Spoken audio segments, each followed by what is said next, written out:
A story from children who changed how we live. Some children change the world with inventions, others with courage, and some with a single gesture that rewrites how we understand love at the end of life. This is the story of a 3-year-old boy who taught his dying father, and all of us who listen, that presence matters more than words. That to be heard is not about sound, but about stillness. And that the deepest conversations happen not when we speak, but when we simply stay. The diagnosis came on a Thursday. Not a Monday, like in bad television dramas, but a Thursday, that liminal day when the week has lost its momentum but Friday's relief hasn't yet arrived. David sat in the neurologist's office and listened to words that refused to settle in his mind. Glioblastoma, grade 4, progression. The doctor spoke gently, pausing between phrases as if each syllable carried weight. But David heard only the number. 5 to 7 months. This isn't a death sentence, the doctor said, leaning back in his chair. It's a timeline for living, not waiting. David nodded, stood, thanked him, walked out. The hallway smelled of antiseptic and something sweet. Someone must have been eating candy in the waiting room. A woman passed carrying carnations behind her. A man with a pharmacy bag stamped with a red cross. Everyone moved with purpose. Everyone had a next thing. David took the stairs, not the elevator. His legs still worked.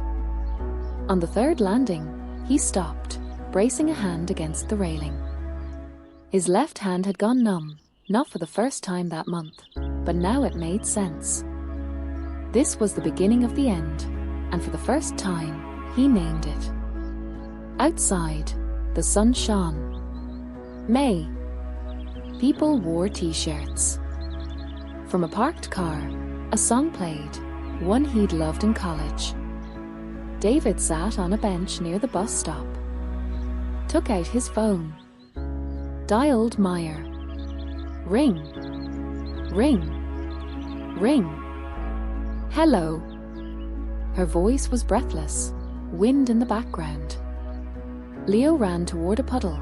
I'm chasing him. Hold on, Meyer, he said. I got the diagnosis. She went silent. Not what is it? Or what did the doctors say? Just silence, and in that quiet, beneath the sound of wind and distant laughter, he understood. She'd known. Known since the morning he woke with a numb left hand and couldn't tie his shoes. Known when he began mixing up words at breakfast, saying spoon for fork, tomorrow for yesterday. Known, and waited for this call. Come home, she said. Her voice was steady. I'll make soup. He didn't say I'm dying. She didn't ask how long. They agreed without words. Today, soup. Tomorrow, the conversation. At home, the apartment smelled of wax and children's shampoo. Leo slept on the living room sofa, sprawled sideways, one foot dangling off the edge, a toy truck with a missing wheel clutched in his fist. David walked past, hung his jacket on the hook. Right hand only, the left wouldn't manage the zipper. Then he entered the nursery. Sat on the edge of the small bed, the one Leo now slept in because he feared the dark. The boy lay on his back, cheek pressed into the pillow, hand tucked beneath it, breathing even with a soft whistle on the exhale. 3 years, 11 months. Still couldn't tie his shoes. Still believed his father could fix anything. A broken toy, a stuck jar lid, a meatball falling from a spoon before it hit the floor. David lowered himself to the floor, not onto the bed, but beside it. Placed his palm on the mattress edge so it brushed Leo's foot. Warm, slightly damp with sleep. He lay there an hour. Didn't think about death. Didn't plan. Just felt. His son's foot beneath his hand, the clock ticking on the wall, the smell of shampoo in the boy's hair. Anne wondered, will I have time to teach him to tie his shoes? Outside, the sun set. The room filled with orange light. Leo stirred in his sleep, rolled onto his side. His foot slipped from beneath David's palm. David didn't move. Watched his son. Eyelashes, the faint fuzz above his lip, the scab on his knee from yesterday's sandbox fall. Meyer entered quietly, barefoot so the floorboards wouldn't creak. Stopped in the doorway. Saw her husband lying on the floor beside their son's bed. Said nothing. Just approached, lowered herself beside him, and placed her hand over his. They lay like that until dusk. Until Leo woke and said, voice thick with sleep, "Daddy, can I watch cartoons?" David sat up. Smiled, a real smile, not forced. Took the remote. "Yes," he said. "One." He played the tractor cartoon Leo loved. The boy pressed against his side, warm, smelling of sleep and childhood. David wrapped his right arm around him. The left couldn't. But that evening, it was enough. Morning after the diagnosis arrived as it always did. At 6:30 the alarm buzzed on the nightstand. Leo stirred in bed and reached for the empty space beside him, where Daddy used to sleep before moving to the living room sofa 2 weeks earlier, when nighttime trips to the bathroom became more frequent than sleep. David woke before the alarm. Lay with eyes open, staring at the ceiling crack near the corner, the one he'd promised to patch last autumn. His left hand rested on his chest. He tried to move the fingers. The pinky twitched. The others, nothing. Not painful. Simply absent. As if someone had severed them in the night and he hadn't noticed yet. Footsteps creaked in the hall, Meyer walking to the kitchen. David sat up. First slowly. Swung his legs to the floor, waited for the dizziness to pass, then pushed himself upright using both palms against the sofa cushions. His legs held. For now, they held. In the kitchen, Meyer stirred oatmeal at the stove. Back turned, but she heard his steps. She always heard. Had heard everything these past months. His nighttime stumbles, his bathroom coughing fits, the way he'd stand before the mirror testing his left hand when he thought no one was watching. "Sleep well?" she asked without turning. "No." "Coffee?" "No." "Nauseous in the mornings?" She nodded. Poured herself a mug, added milk, generous, the way he used to like it. Set it before the empty chair at the table. Habit. David sat in that chair. Didn't drink the coffee, just sat beside its steam. "Mom's coming Saturday," Meyer said. "She'll take Leo for the weekend. We can visit the Palliative Care Center. Free consultation." David nodded. Didn't ask why. He knew. She was searching for ways to extend what couldn't be extended. Not life, its quality. To ensure the remaining months wouldn't dissolve into pain and humiliation. Work? He asked. Taking unpaid leave. 1 month. We'll see after. He looked at her. Hair pulled into a messy bun, shadows beneath her eyes, robe over pajamas, the blue one with white polka dots he'd given her 3 birthdays ago. She'd called it ugly then. Wore it every winter since. "You don't have to," he said quietly. "I want to," she replied. Finally turned. Met his eyes, directly, without pity. "Would you, in my place?" He shook his head. Then neither do I. The bedroom door creaked open. Leo appeared, dinosaur pajamas, hair sticking up, one sock on, one foot bare. "Daddy!" he shouted, launching himself toward the table. David instinctively reached out, to catch, to hug, to lift. Then remembered. The left hand wouldn't obey. He hid it under the table, extended only the right.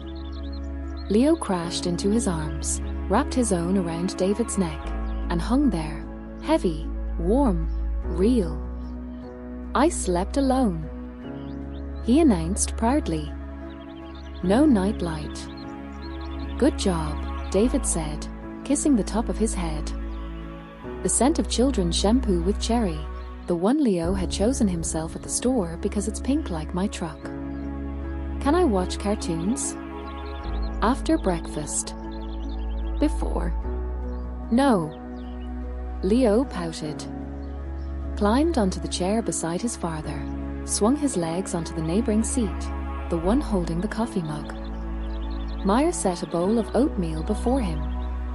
"Eat." "Don't want to." "Eat." "Don't want to." Leo David placed his hand on his son's knee. Didn't speak. Just rested his palm there. Leo looked at him, then picked up his spoon and began to eat. Silently, glancing occasionally at his father, as if checking. "Are you still here?" After breakfast, Meyer left to pack Leo's preschool bag.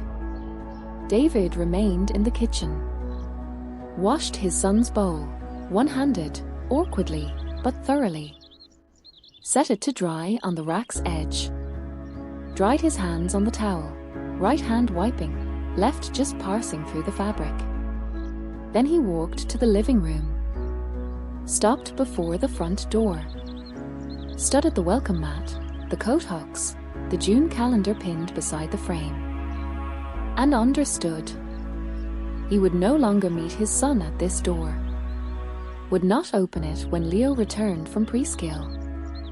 Would not scoop him up and spin him around, as he used to when the boy burst through shouting, "Daddy, I built a castle." This realization struck not as tears or a cry. As dull abdominal pain, physical, emotionless. He leaned his forehead against the door. The wood was cool. Beyond it lay the world he'd no longer re-enter. His architecture office, friends' barbecues, weekend drives to the cabin, the smell of gasoline in the garage while fixing the lawnmower. "David?" Meyer's voice from the hall. He pulled back from the door. Straightened. "Yes?" "Getting ready to go out?" "No." "Just standing." She approached. Looked at him, not with pity, with understanding. "Will we change anything?" She asked softly. He didn't understand. "In the apartment. To make it easier for you." He nodded. Had no answer. He'd been comfortable his whole life. Now nothing would be comfortable again. Meyer walked silently to the bedroom. Returned with a small key from Grandma's trunk on the balcony. Headed to the garage. David followed. The garage smelled of motor oil and old wood. In the corner sat an armchair, dark wood, high back, worn velvet upholstery, one leg propped with a board. A rocking chair where Leo's grandmother had sat during her visits. It had gathered dust here for years, since Grandma moved to the assisted living facility. "It's heavy," Meyer said, gripping the backrest. "Help me." David grasped it with his right hand. Braced his left against the floor. Together, he with one hand, she with two, they dragged the chair from the corner. Dust rose in the air, caught by a sunbeam slicing through the window, dancing particles swirling like tiny stars. "Why?" David asked. Put it by the door, Meyer said. You'll be the first thing he sees when he comes home from preschool. He didn't answer, just nodded. And together they hauled the chair across the courtyard, through the building entrance, up the stairwell, down the apartment hallway. The chair groaned with each step, protesting the relocation. At the door, Meyer turned it so the back faced the wall, the seat toward the entrance. Stepped back. There, she said. Now you'll be waiting for him right here. David Saturday. The chair creaked, deep, resonant. The cushion beneath his back was firm but familiar. The scent of Grandma's perfume red Moscow still embedded in the fabric. Thank you, he said. Meyer didn't reply. Just nodded and went to finish packing Leo's bag.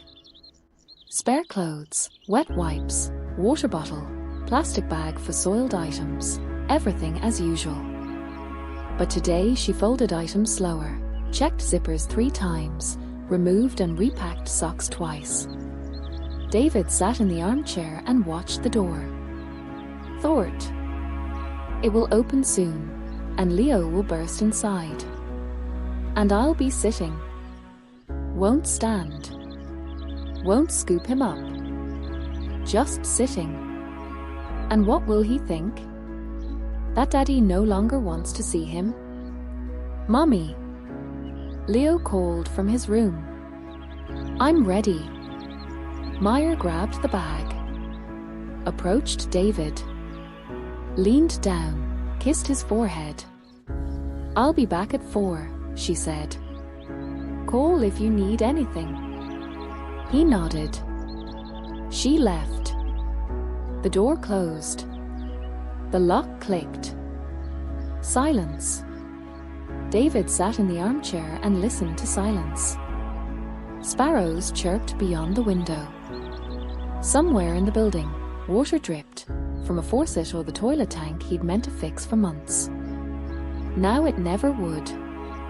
He tried to stand. Braced both palms on the armrests, right hand firm, left weak. His body refused.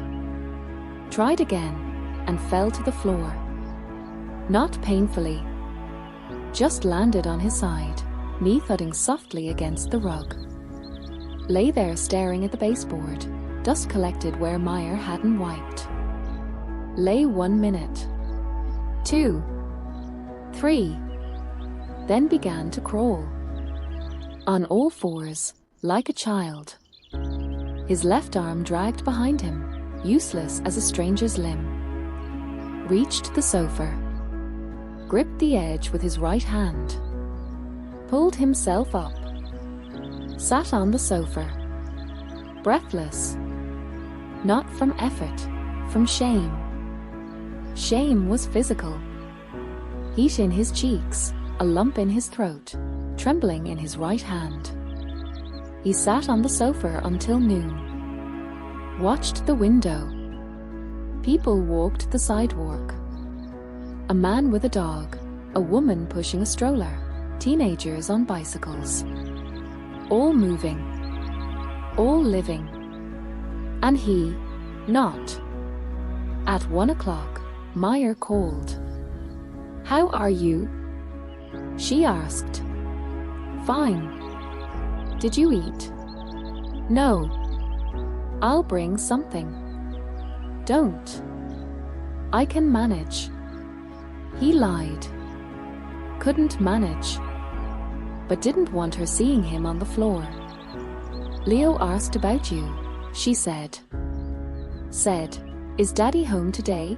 I said yes. He asked, why? I said, working, he said. When he comes to preschool, everyone will be surprised. David smiled. A real smile. He's a good boy, he said. Yes, Meyer agreed. He is. She hung up. David sat another hour. Then tried standing again. This time succeeded, gripped the sofa back, rose to his feet. walked to the kitchen, poured water with his right hand, cradled the glass with his left to keep it steady, drank, poured more. At 3:45, Meyer returned, opened the door, and froze on the threshold. "You stood up," she said. "Yes." "How?" "Slowly." She didn't ask for details. Just set down her bag, removed her coat, walked to the kitchen, returned with sandwiches and tea. "Eat," she said. "Leo's due in an hour." David sat at the table, ate silently. Meyer sat opposite, also silent. Occasionally glanced at the clock. At 3:45, David rose. Slowly, bracing against the table, walked to the living room, sat in the armchair by the door, adjusted the cushion behind his back, straightened his legs, looked at the door. Meyer followed, sat on the floor beside the armchair, not on a chair, not on the sofa. On the floor, leaned her back against the chair, rested her head on his knee. David ran his right hand through her hair, gently, as if afraid to wake her. "Will you manage?" she asked softly. "I don't know. I'll be here." "I know."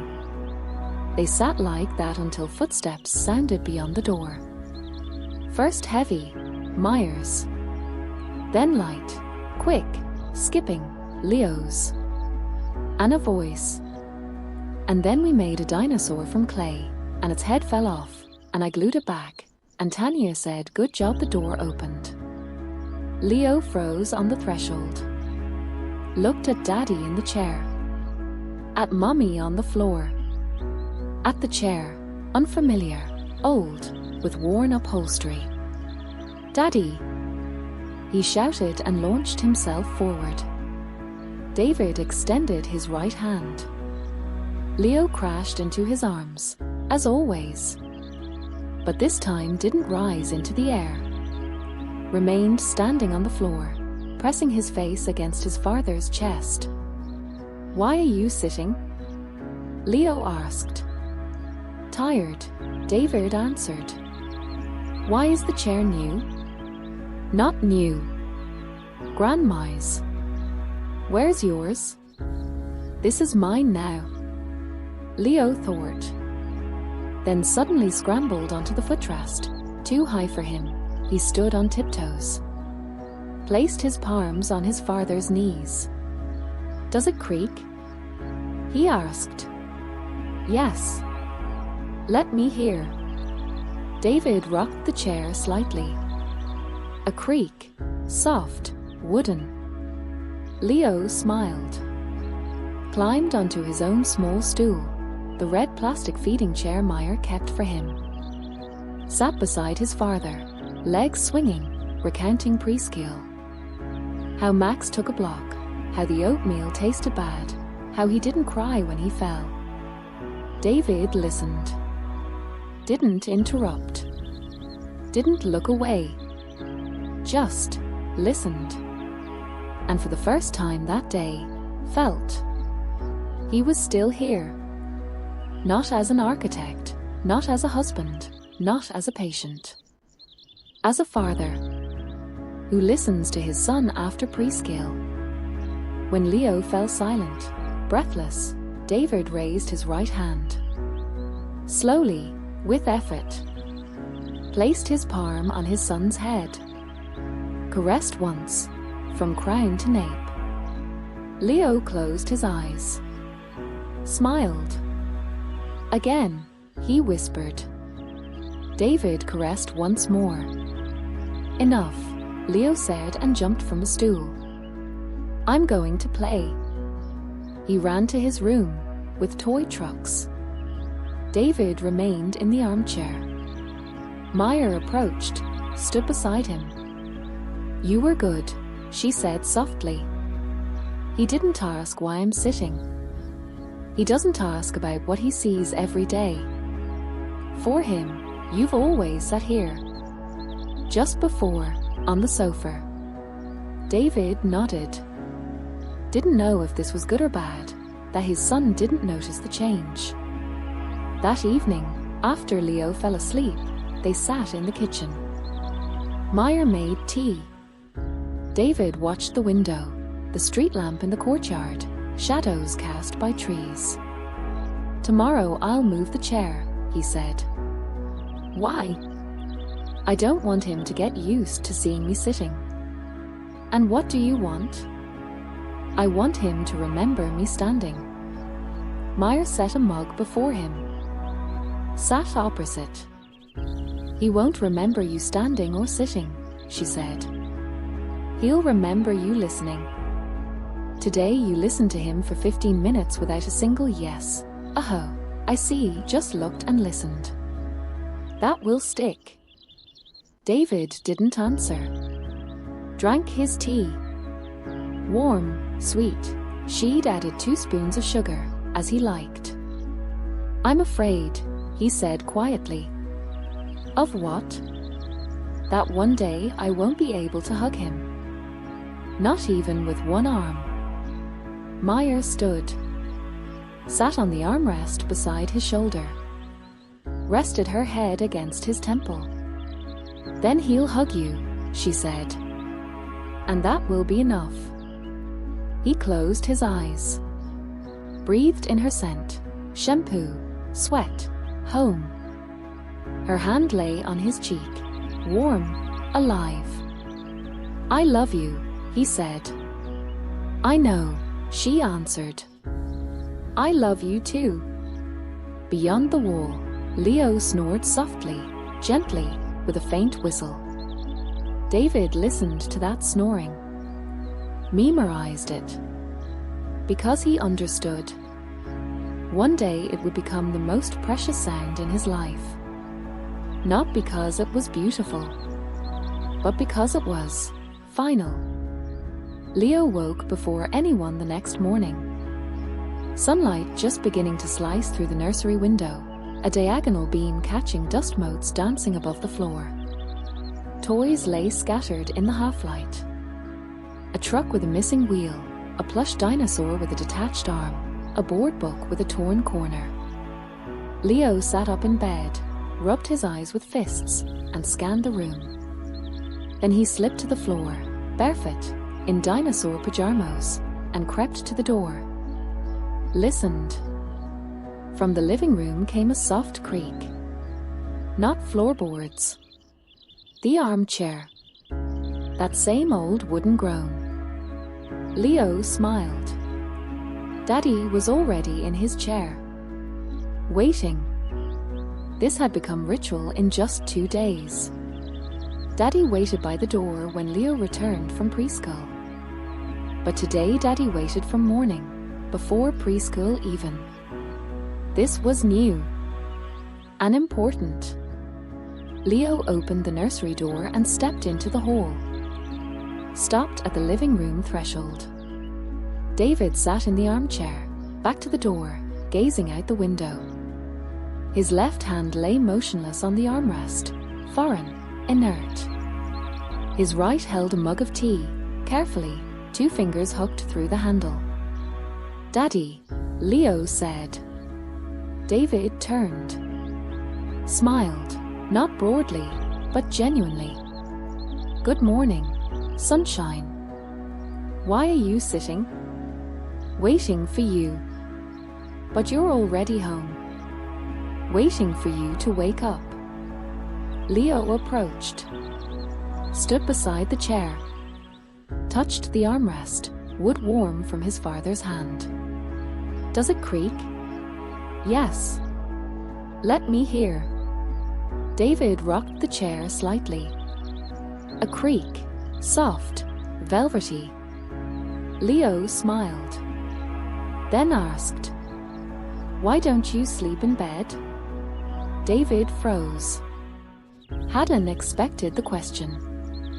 Looked at his son, no fear in those eyes. Only curiosity. as if asking why is the sky blue or why do dogs bark. It's more comfortable this way, David answered. But wasn't it comfortable before?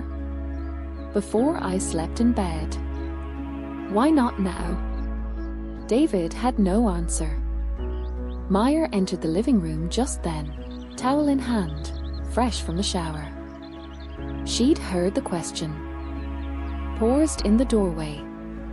Because Daddy's tired, she said calmly.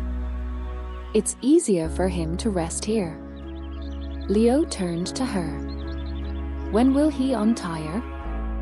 Meyer didn't answer immediately. Sat on the sofa opposite the armchair. I don't know, Leo. Maybe soon. Maybe not. Can I help him? How?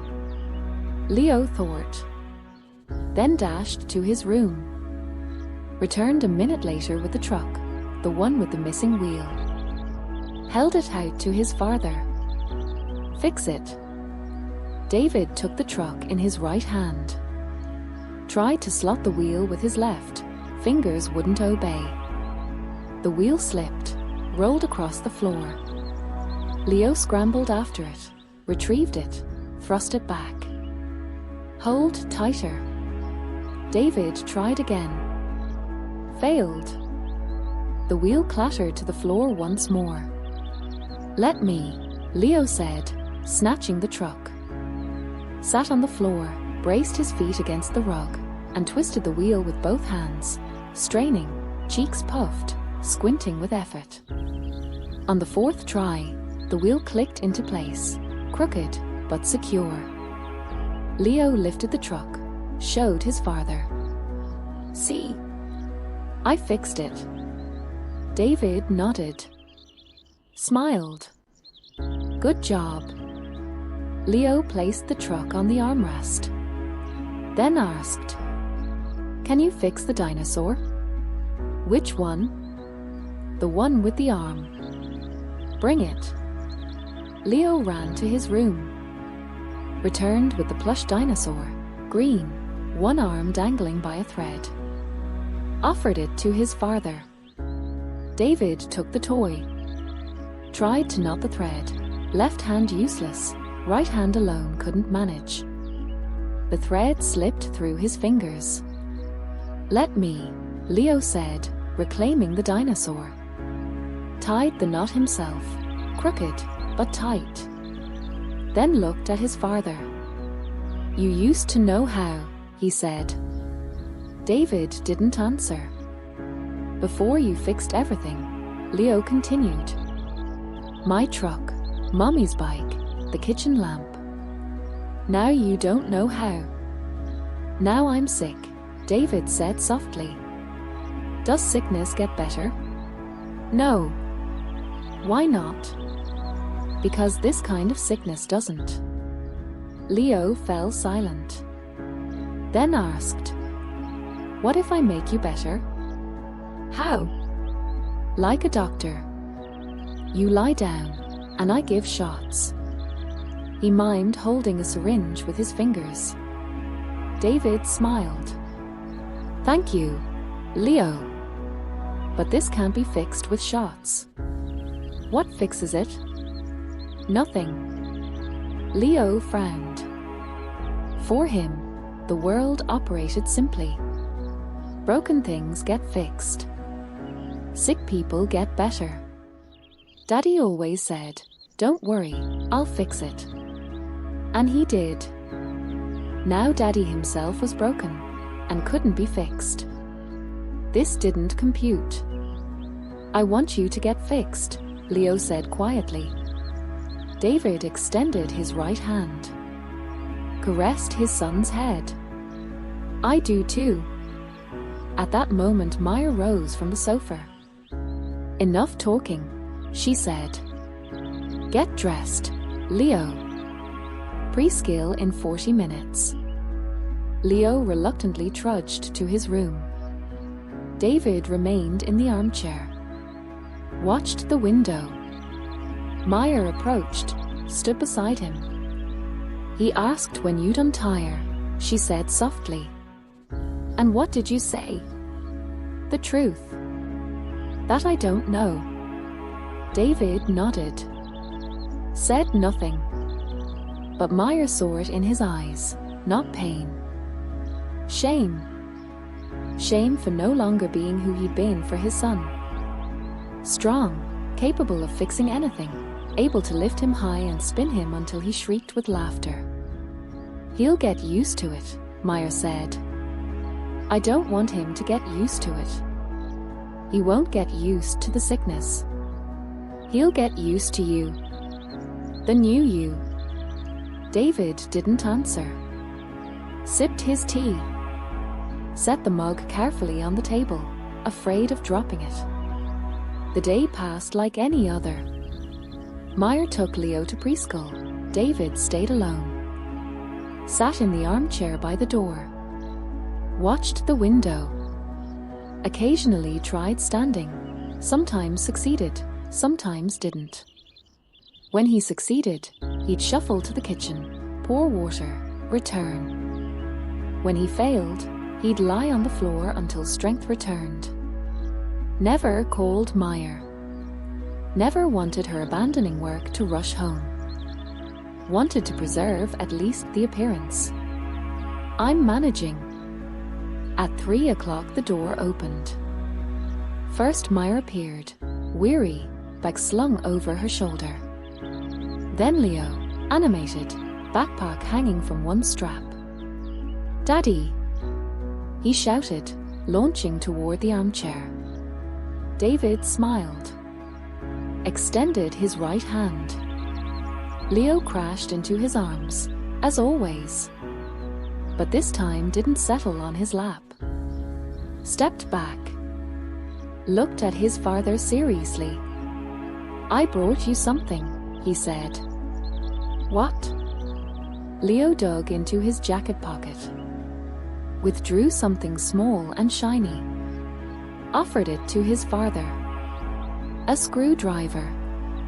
Real one. Max's dad gave it. Said it fixes everything. David took the screwdriver. Tiny, plastic-handled, meant for children's toy sets. Turned it in his fingers. Thank you, he said. Now fix, Leo commanded. What to fix? Yourself. David stilled. Looked at his son. In those eyes, no joke. Genuine belief. The screwdriver would fix Daddy. Like it fixed the truck. Like it fixed the dinosaur. Leo, David began. Come on. The boy snatched the screwdriver back, pressed its tip against the air near his father's chest. Right here. Where it hurts. David didn't know what to do. Looked at Meyer. She stood in the doorway, silent. Didn't intervene. Didn't rescue. Just watched, as a mother watches her child encountering the impossible for the first time. Leo, David said softly. You can't fix Daddy with this. Why not? Because the sickness is inside. Not outside. Where inside? In my head. Leo thought. Then suddenly raised his hand and poked his father's forehead with a finger. Right here. Yes. What if we open it? No. Why not? Because David paused. Didn't know how to explain to a 3-year-old that surgeons had already tried, and failed. That the tumor had grown into brain tissue like roots into soil. That it couldn't be cut out without killing the man. Because it's dangerous, he said finally. Leo fell silent. Then asked, what if I try really, really hard? It won't work. Why not? Because some things can be fixed. Leo stared at the screwdriver in his hand. Slowly lowered it. Placed it on the armrest. Looked at his father. Not with pity. With disappointment. Deep, adult disappointment, as if the world had betrayed him. "You're broken," he said quietly. David didn't answer. Couldn't. A stone lodged in his throat. Leo slid from the footrest. Walked to his room. Not running, walking slowly, like an adult. Sat on the floor amid toys. Took the truck with the repaired wheel. Spun its wheels. Then suddenly hurled it against the wall. The wheel popped off again. Leo didn't retrieve it. Just sat staring at the wall. Meyer approached David. Sat beside him on the floor, as yesterday. "Is meeting the impossible for the first time," she said softly. "I didn't want you didn't want anything. This just happens. He's disappointed in me. No. He's disappointed in the world. And that's normal. Even necessary." David looked at her. "How is it necessary?" "Because now he'll value what can be fixed. And accept what can't." David shook his head. "I don't want my son learning to accept the impossible at 3 years old." "He's not learning to accept the impossible," Maya said. "He's learning to love someone who's broken. That's not the same thing." She rose. Went to Leo's room. David remained alone. Sat in the armchair. Watched the screwdriver on the armrest. Small, plastic, useless. And wondered. How do you explain to a child that some things can be fixed, but are still worth loving? 10 minutes later Maya returned. Leo in her arms. The boy pressed his face to her shoulder, not crying, but not smiling either. "He's tired," Maya said. "Going to sleep early." She carried him to the nursery. David stayed alone. Sat in the armchair. Watched the door. Waited, not for his son, but for something else. Something that didn't come. That evening, after Leo fell asleep, Maya returned to the living room. Sat beside the armchair, on the floor, as always. "He asked if you'll die," she said softly. David flinched. "What did you say?" "The truth. That everyone dies. But not today. And not tomorrow." Was he scared? No. He asked, "Will I die too?" I said yes. "But very, very not soon." He nodded. And fell asleep. David closed his eyes. Breathed heavily, not from sickness, but from something else. From realization. His death had already entered their home. Not as shadow, not as fear. As fact. As a 3-year-old's question. "Will I die too?" "I don't want him to remember me sick," David said. "He won't remember you sick. He'll remember you listening. And that matters more. What if I stop listening? When my voice goes. When my eyes close. Then he'll remember your hand on his head. And that will be enough." David didn't answer. Just Saturday. Outside, darkness fell. Street lamps flickered on in the courtyard. Somewhere a dog barked. Somewhere teenagers laughed.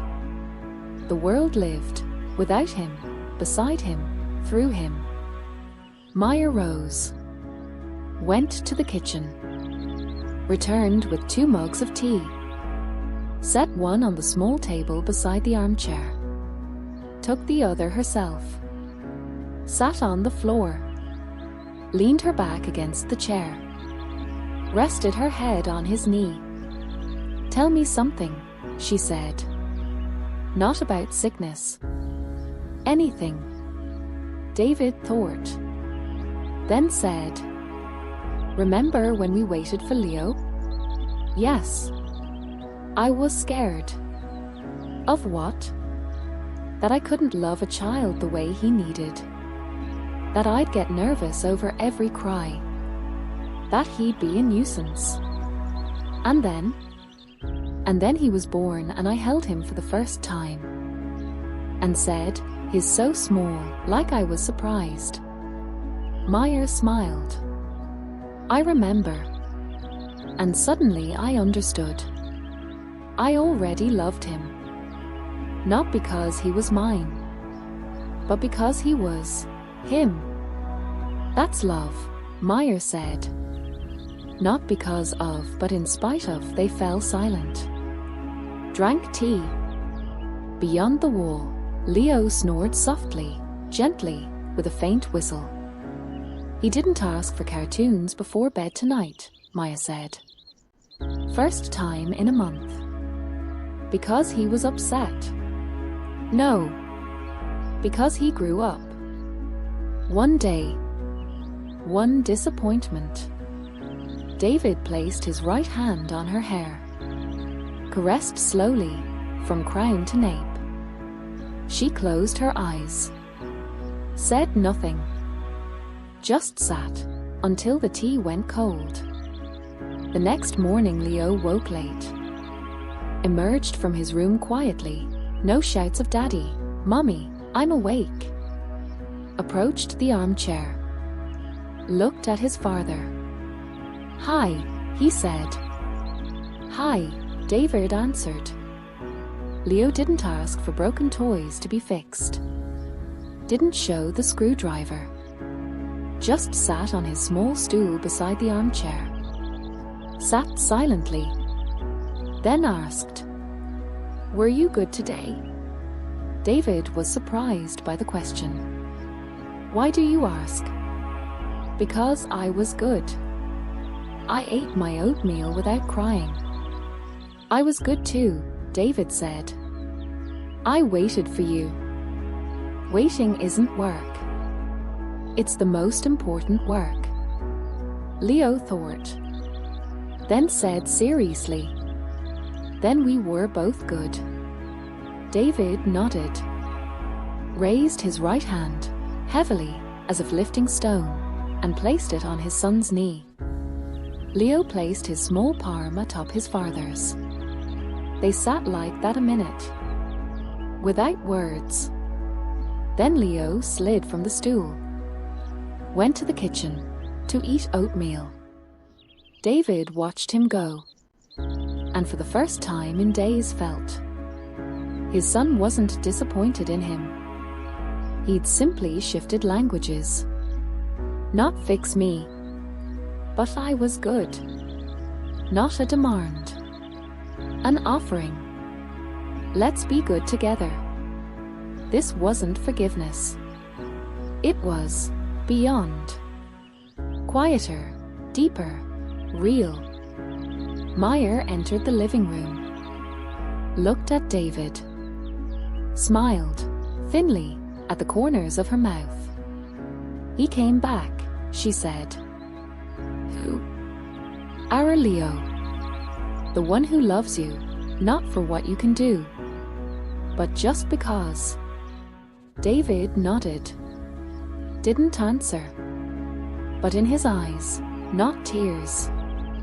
Light. The kind that appears when you understand. You're loved not for strength, but despite weakness. Outside, the sun rose. Leo ate oatmeal in the kitchen, quietly, without fuss. David sat in the armchair by the door. Waited. Not for prescale. Not for healing. Just for the next moment. And that was enough. Meyer first felt the exhaustion not when David fell from bed. Not when he lost his voice. But one night in July, 2 months after the diagnosis, when she woke to Leo calling her name. Not Mommy. But Meyer. She jolted upright, heart hammering, palms damp. Rushed into the nursery. Leo slept. Breathed evenly, hand tucked beneath his cheek, eyelashes fluttering with dreams. Meyer stood beside the bed. Listened. All quiet. Returned to the living room. David also slept, in the armchair, head tilted back, mouth slightly open, a soft snore humming from his throat. Meyer sat beside him on the floor. Leaned her back against the chair. Closed her eyes. And heard her own voice in her head. Meyer. Meyer. Meyer. Not Leo's. Her own. The one that called her by name, not as mother, not as wife, not as caregiver. Simply, Meyer. The 32-year-old woman who once loved reading until 3 a.m., drinking black coffee without sugar, arguing about films until her voice grew hoarse. That woman no longer had space in the apartment. She'd been displaced. Mother occupied the space beside her son, wife beside her husband, caregiver beside the sick man. And Meyer? Meyer waited in the hallway, until summoned. She opened her eyes. Looked at David, his face bathed in moonlight from the window. Cheeks hollowed, shadows beneath his eyes, hair sparse after chemotherapy. But his lips, those same lips she'd fallen for in college. Thin, with a dimple at the center, that quirked into a smirk when he listened to her biology lectures. She rose. Walked to the kitchen. Poured water into a glass. Drank. Set the glass in the sink. And suddenly saw her reflection in the dark window. A woman in a robe over pajamas, hair in a messy bun, shadows beneath her eyes, shoulders slumped. She didn't recognize herself. Not because she'd aged, because she'd vanished. Become part of the furniture. Like a chair, like a mug, like the armchair by the door. She returned to the living room. Sat on the floor. Leaned against the chair. Closed her eyes. She fell asleep there, sitting upright. Woke to a cry. Mommy. Leo stood in the nursery doorway, barefoot, in pajamas, tear tracks dried on his cheeks. I had a bad dream. Meyer jumped up. Approached. Lifted him, heavy, warm, smelling of sweat and sleep. It was a dream, she said. Daddy's here. See. Leo turned his head. Looked at the armchair. At his father. Nodded, uncertainly. Can I sleep with you? Of course. She laid him on the sofa, between herself and the backrest. Covered him with a blanket. Leo pressed against her side. Fell asleep quickly, a child's sleep, without nightmares. Meyer didn't sleep. Watched the ceiling. Thought. How many nights remain? How many times will Leo wake with nightmares? How many times will David fail to rise from the chair? How many times will she pretend everything's fine, until she breaks? She had no answers. Knew only one thing. Tomorrow at 7 a.m. She must rise. Make oatmeal. Dress Leo for prescale. Help David to the bathroom. Go to work 2 hours a day while her unpaid leave held. Evening. Dinner. Bath. Bedtime. Night. Repeat. This wasn't a schedule. It was a circle. And there was no exit, except one. And that exit drew nearer. Morning began anew. Leo woke at 6:45, like clockwork. Cried, not from pain, but habit. how he'd roused his parents since age 1. Meyer jumped up, approached the sofa, lifted him. "Shush," she whispered. "Daddy's sleeping." Leo fell silent, looked toward the armchair.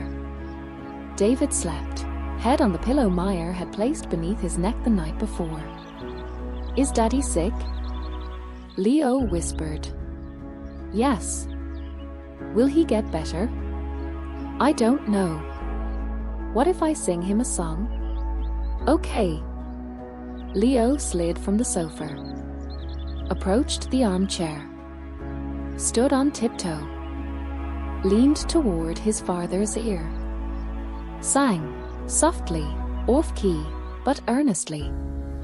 "Sleep, my joy, close your eyes sweetly, so sweetly you sleep." David didn't wake, but the corner of his mouth twitched upward. A smile in sleep. Leo returned to Meyer, smiled, proudly, as if he'd healed his father with song. He smiled. He whispered. "Yes," Meyer said. "You're good." She went to the kitchen, took oatmeal, milk, a pot, moved automatically. Scoop, pour, heat, stir. Her hands remembered the motions. Her mind did not. Her mind held fog. Grey, dense, thoughtless. The oatmeal boiled over. Meyer didn't notice. Milk foamed over the pot's edge onto the stove. Smelled of burning. "Mommy!"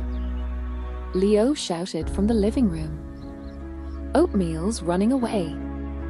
Meyer jerked awake, turned off the burner, wiped the stove with a cloth. Hot, she burned her fingers. Didn't cry out, just flung the cloth aside. Looked at her hand, red mark on the palm. Pain arrived a second later, sharp, familiar. "Mommy, does it hurt?" Leo asked, peering into the kitchen. "No," Meyer said. "It's fine." She served oatmeal into a bowl, salted it, set it before Leo. "Eat." "And sugar?" "You add it." Leo dumped 3 spoonfuls of sugar, a mound. Stirred. Began to eat. Meyer sat opposite. Watched him eat. Didn't eat herself. Couldn't. David woke at 7:30. Not on his own, roused by Leo, who'd scrambled to the armchair and shaken his father's knee. "Daddy, wake up. Oatmeal's getting cold." David opened his eyes. Slowly, as if lifting eyelids weighted with stone. Looked at his son. Smiled, weakly, but smiled. "Good morning," he whispered. Meyer approached, helped him sit straighter, plumped the pillow behind his back, brought a mug of water with a straw so he could drink lying down. "Thank you," he whispered. She nodded. Didn't answer. Went to dress Leo for prescale. Socks, pants, dinosaur t-shirt, jacket, cool outside, water bottle, wet wipes, bag, keys. Everything as usual. At 8:15 she left the apartment, Leo's hand in hers. David sat in the armchair by the door. Watched them leave. Didn't wave. Didn't call have a good day. Just watched until the door closed. Outside, warmth. Sunlight filtering through linden leaves. Leo walked beside her, not running ahead as usual. Held her hand. Silent. "Why so quiet?" Meyer asked. "Thinking." "About what?" About Daddy. What about him? Will he get healthy? Meyer didn't know how to answer. Stopped. Squatted before her son. Looked into his eyes. Daddy won't get healthy, Leo. But he'll be with us. As long as he can. And after? After we'll remember him. How? As Daddy who loved you. Who listened to you. Who taught you to tie your shoes. Leo nodded. Didn't cry. Just nodded, like an adult. I'll remember him too, he said. How he sang me the bunny song. He sang you that? Yes. When I was little. You don't remember? Meyer stood. Took Leo's hand. They walked on. I remember, she said. I remember. She didn't remember. David had never sung Leo a bunny song. But it didn't matter now. What mattered was that Leo believed he remembered. And that memory, real for him, had become truth.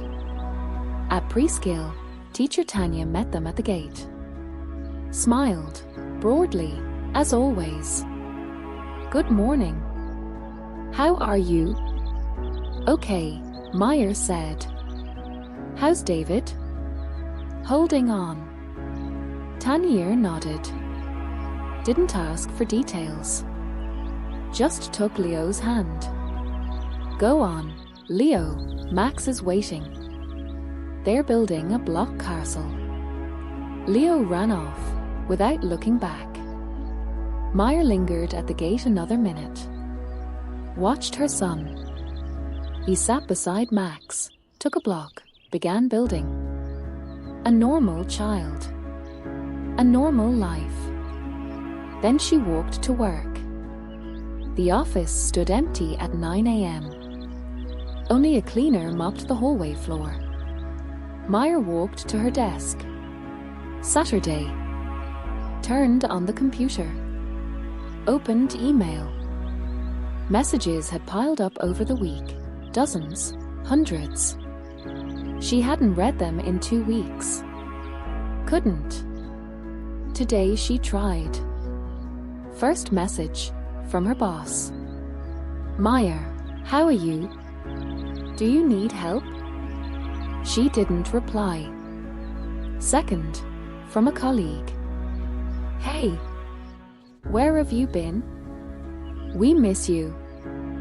Third, a newsletter. 30% off everything. Fourth, a reminder. Your subscription expires soon. She closed email. Opened a document, the one she'd been working on before leave. A paper about how cells survive without oxygen. She was a biologist. Irony didn't escape her. Her husband was dying because his brain cells hadn't adapted. They'd mutated. Turned foreign. Killed their host. She closed the document. Stood. Walked to the bathroom. Locked herself in a stall. Sat on the toilet, fully clothed. Closed her eyes. And cried. Not sobbing. Quietly. Tears rolled down her cheeks, dripped onto her knees. She didn't wipe them. Just sat. 5 minutes. 10. 15. Cried about being tired. About being afraid. About not knowing how to live forward. About wanting it all to end, not for David's sake, but her own. To stop pretending she was holding on. Then she wiped her eyes with her sleeve. Stood. Washed her face at the sink. Looked at herself in the mirror. Red eyes, swollen nose, but manageable. Colleagues wouldn't notice. Or would pretend not to. She returned to her desk. Worked 2 hours. Accomplished nothing. Just Saturday. Watched the window. Thought about the oatmeal she hadn't finished that morning. About David's smile in sleep. About Leo's question. Will I die too? At 11 she stood. Gathered her bag. Left. At home, David slept in the armchair. A book lay open on his knees, unread. His left hand dangled over the armrest, useless. Meyer approached. Adjusted the blanket over his legs. He didn't wake. She went to the kitchen. Made soup, the chicken kind he loved. Chopped onions, slowly, carefully. Tears flowed, from onions or something else, she couldn't tell. At 1 p.m. David woke. Stretched, with his right hand. Looked at Meyer. You're back, he whispered. Yes. How was work? Okay. She didn't say she'd cried in the bathroom stall. Didn't say she'd accomplished nothing. Just set a bowl of soup before him. Sat beside him. Eat, she said. He ate slowly. The spoon trembled in his hand. Soup spilled onto the blanket sometimes. Meyer wiped it, without irritation, without words. Just wiped. How was Leo? David asked between spoonfuls. Okay. Built a castle with maximum good. They fell silent. 8. Outside the window, sparrows chirped. Somewhere a radio played, neighbors listening to the news. Then David set down his spoon. Looked at Meyer. You're tired, he said. No. You're lying. She didn't answer. Just stared into her bowl. I see it, he said softly. In your eyes. In your shoulders. In how you breathe. I breathe fine. No. When you're tired, you breathe fast. She lifted her eyes. Looked at him directly. For the first time that day. Yes, she said. I'm tired. I'm sorry. For what? For you being alone in this. You're not to blame. But I'm the one who got sick. Not you. The sickness got sick. Not you. He fell silent. Then extended his right hand. Meyer took it. His palm was warm, dry, calloused on the fingers. From work, from life, from everything before this. I don't want you to break, he said. I won't break. You will. Everyone breaks. I already broke. Now it's your turn. Not now. When? I don't know. She released his hand. Stood. Cleared the bowls. Washed them, slowly, soapy water to her elbows. David watched her. Didn't look away. Meyer, he said. Yes. Thank you. For what? For being here. She didn't answer. Just nodded. And went to the bathroom to cry. This time without shame. Without a towel over her face. Just stood under the shower, fully clothed, soaked, weeping. Water washed away tears. But not exhaustion. That evening, when Leo returned from preschool, everything unraveled. First he refused oatmeal. Then refused to wash up. Then refused bedtime. Threw tantrums without cause. Screamed, stomped, hurled toys. Meyer tried calming him, gently, softly. It didn't work. Leo, enough, she said the third time. Don't want to sleep. You need sleep. Preschool tomorrow. Won't go to preschool. You will. Won't, won't, won't. He hurled his truck against the wall. The wheel popped off. David sat in the armchair, silent. Watching. Not intervening. Couldn't. Meyer approached Leo. Gripped his shoulders. Enough, she said sharply. Calm down now. Won't. Leo won't, won't, won't.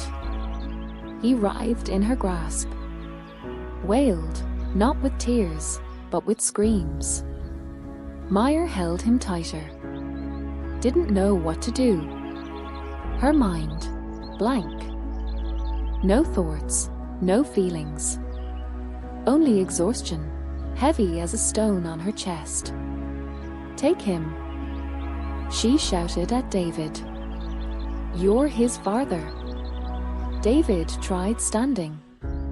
Gripped the armrests. Strained. Failed.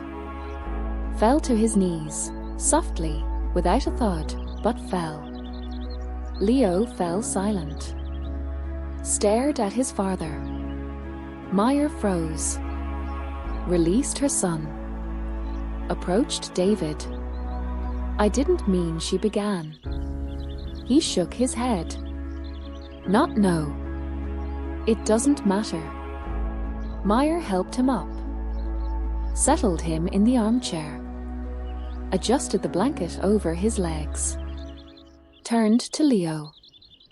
Her son stood in the corner. Cried quietly. Sniffles, no screams. Cheeks wet, nose red, hands limp. Meyer approached. Lifted him. Pressed him to her chest. I'm sorry, she whispered. I'm sorry, I'm sorry, I'm sorry. Leo stopped crying. Reached a hand to her cheek, wiped a tear with his finger. Then looked at his father and said, Don't cry, Mommy. Daddy didn't leave. These were the first words naming what they all feared. Departure. Meyer carried him to the nursery. Laid him down. Sat on the bed's edge.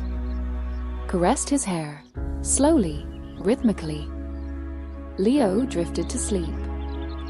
Mumbled something, indistinct, sleepy. Daddy didn't leave, Mommy, don't cry. She sat like that, until he slept deeply. Then rose. Returned to the living room. David sat in the armchair. Watched the window. The moon hung full, yellow, heavy. I broke, Meyer said. No. I broke. Yelled at him. At you. I shouldn't have. You're human. I'm a mother. A mother is also human. She sat beside him on the floor, as always. Leaned her back against the chair. Rested her head on his knee. I'm afraid, she whispered, that I won't manage after. You will. How do you know? Because you're stronger than me. No or yes. Because you live. And I'll just leave. She didn't answer. Just lay there until full darkness fell. Then rose. Went to the kitchen. Made soup. The chicken kind he loved. When she returned with the bowl, David slept. She set the bowl on the small table beside the armchair. Sat on the floor. Leaned against the chair. Closed her eyes. And for the first time in months, thought not about surviving until tomorrow, but about living after. Without him. With Leo. In an apartment smelling of wax and children's shampoo, but not him. This thought wasn't frightening. It was heavy, like a stone in a pocket. Not dragging you under, but reminding. You carry this. She opened her eyes, looked at David, his sleeping face, his lips with a dimple, his hand dangling over the armrest, his chest, beneath blanket, shirt, skin, where his heart beat, and thought, I'll remember you not sick, not broken, but the one who taught me to breathe when I forgot how. She closed her eyes, fell asleep on the floor, beside him. Her hand rested on his knee. He didn't wake, but in sleep, his fingers squeezed her palm, once, firmly, as if saying, I'm here. As long as I can, I'm here. Outside the window, the moon rose. Somewhere a dog barked. Somewhere teenagers laughed. The world lived, without them, beside them, through them. Meyer slept. David slept. Leo slept in the nursery, truck clutched in his hand. And in that silence, not grief, but love. Quiet, stubborn, real. The kind that remains when words end. After that evening, something shifted. Not in the illness, it progressed as before. David's left arm grew numb to the shoulder. His voice softened further. His legs obeyed less each day. The change occurred between them, in how they existed together. Leo stopped bringing his father broken toys. Stopped demanding fix it. Stopped asking when will you untie her? Instead, he began speaking, not as before, not as adults do, but as a child discovering for the first time that words can exist not to obtain something, but simply to be near. It began on a Wednesday. Leo returned from preschool, as always, backpack slung over one shoulder, cheeks smudged with dried yogurt, a story trembling on his lips. But instead of bursting through the door shouting, Daddy, I built a castle, he paused at the living room threshold. Looked at David in the armchair. Then slowly, like an adult, approached and sat on his small stool beside the chair. Daddy, he said softly. Yes, David answered. His voice was hoarse but clear. I ate oatmeal today. A pause. David nodded, barely perceptibly. It was hot. I blew on it. Like this. Leo demonstrated. Cheeks puffed, breath exhaled through pursed lips. David smiled, thinly, at the corners of his mouth.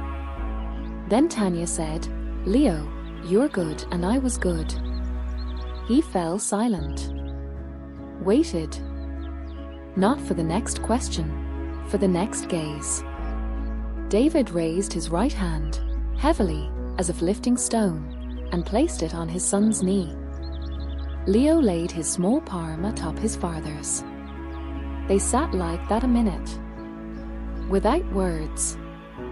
Without movement. Just hand upon hand. Then Leo asked, Were you good today? David nodded, barely. What did you do? David glanced toward the door. You waited for me? Leo asked, surprised. David nodded. Leo thought.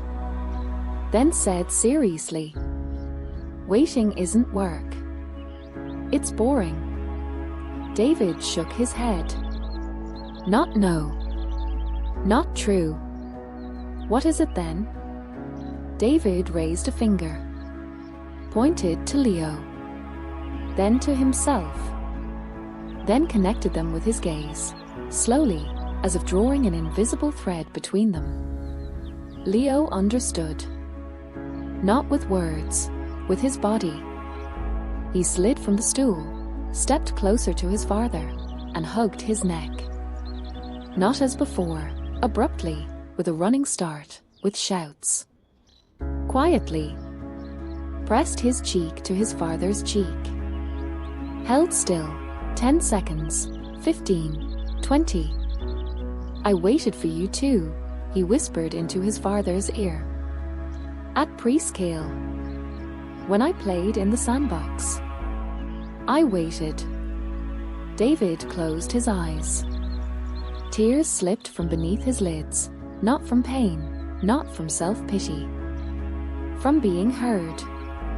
Not his body, him. The one sitting inside the sick body who still wanted to be a father.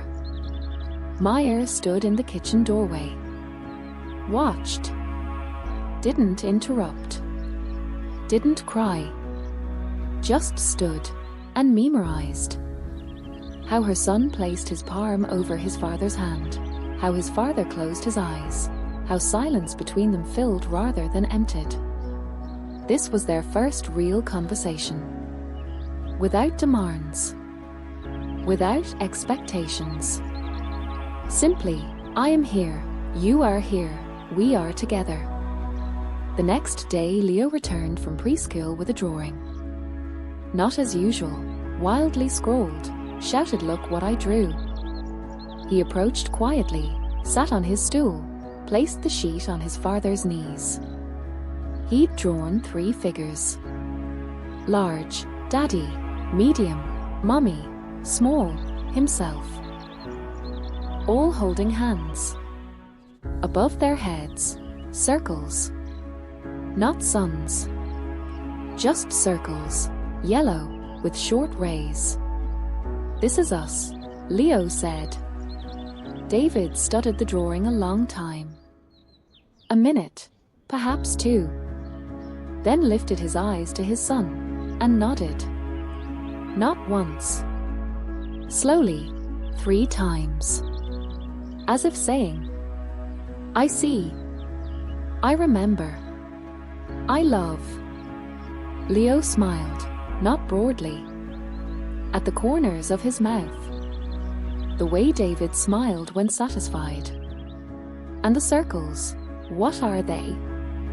David asked softly. This Leo hesitated.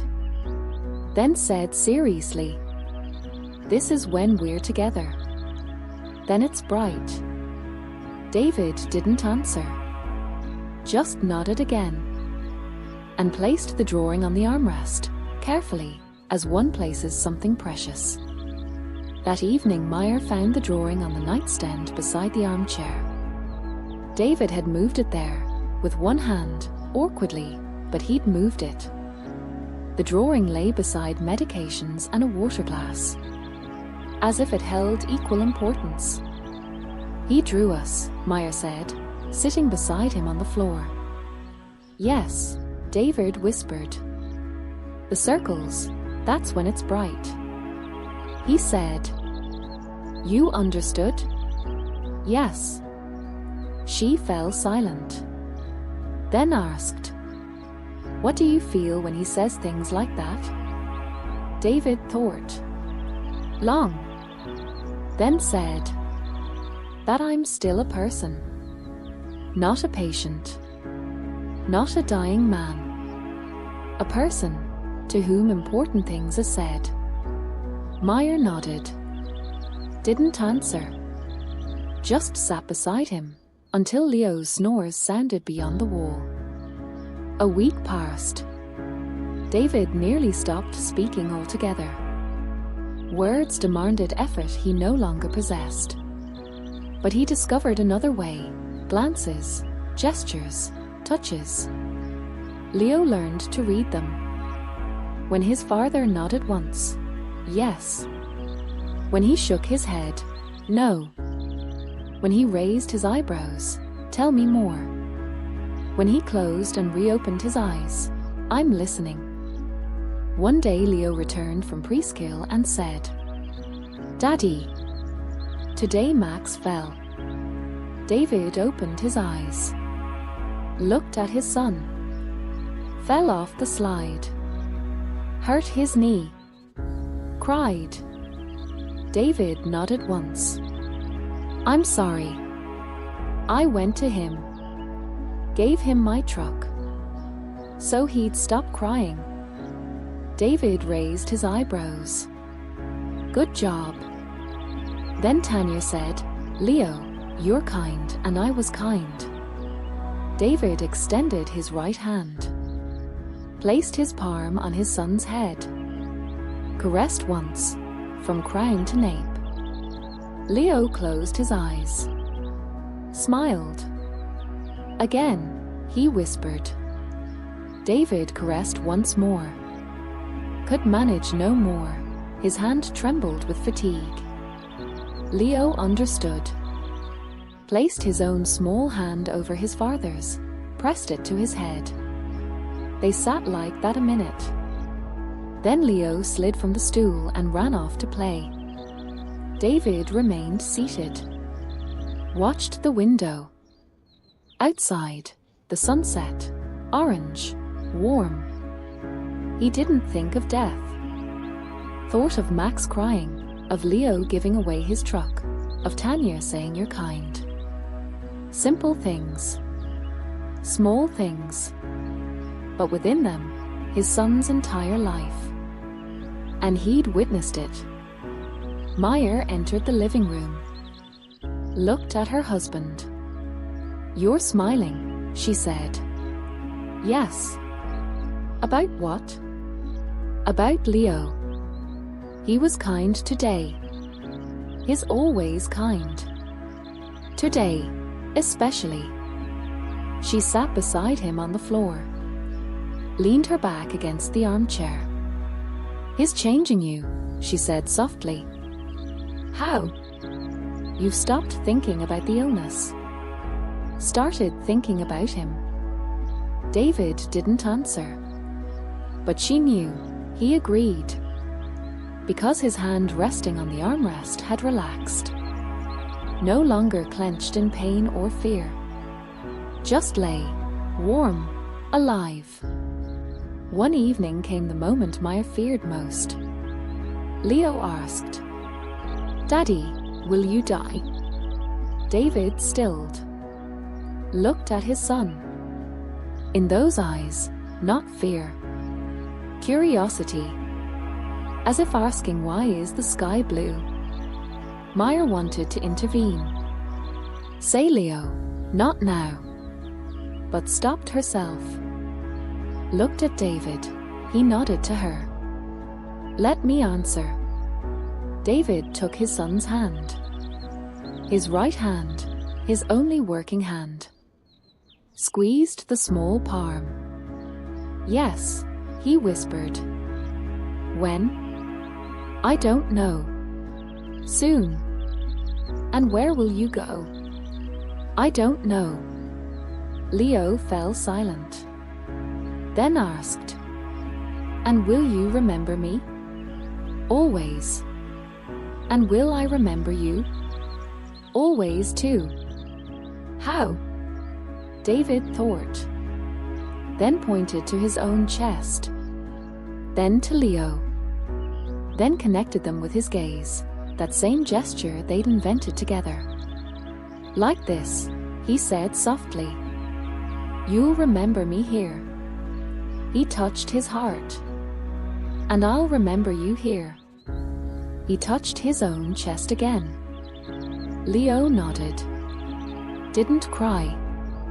Just nodded, like an adult accepting an answer. Okay, he said. Then we'll always be together. David closed his eyes. Tears flowed down his cheeks, quietly, without sobs.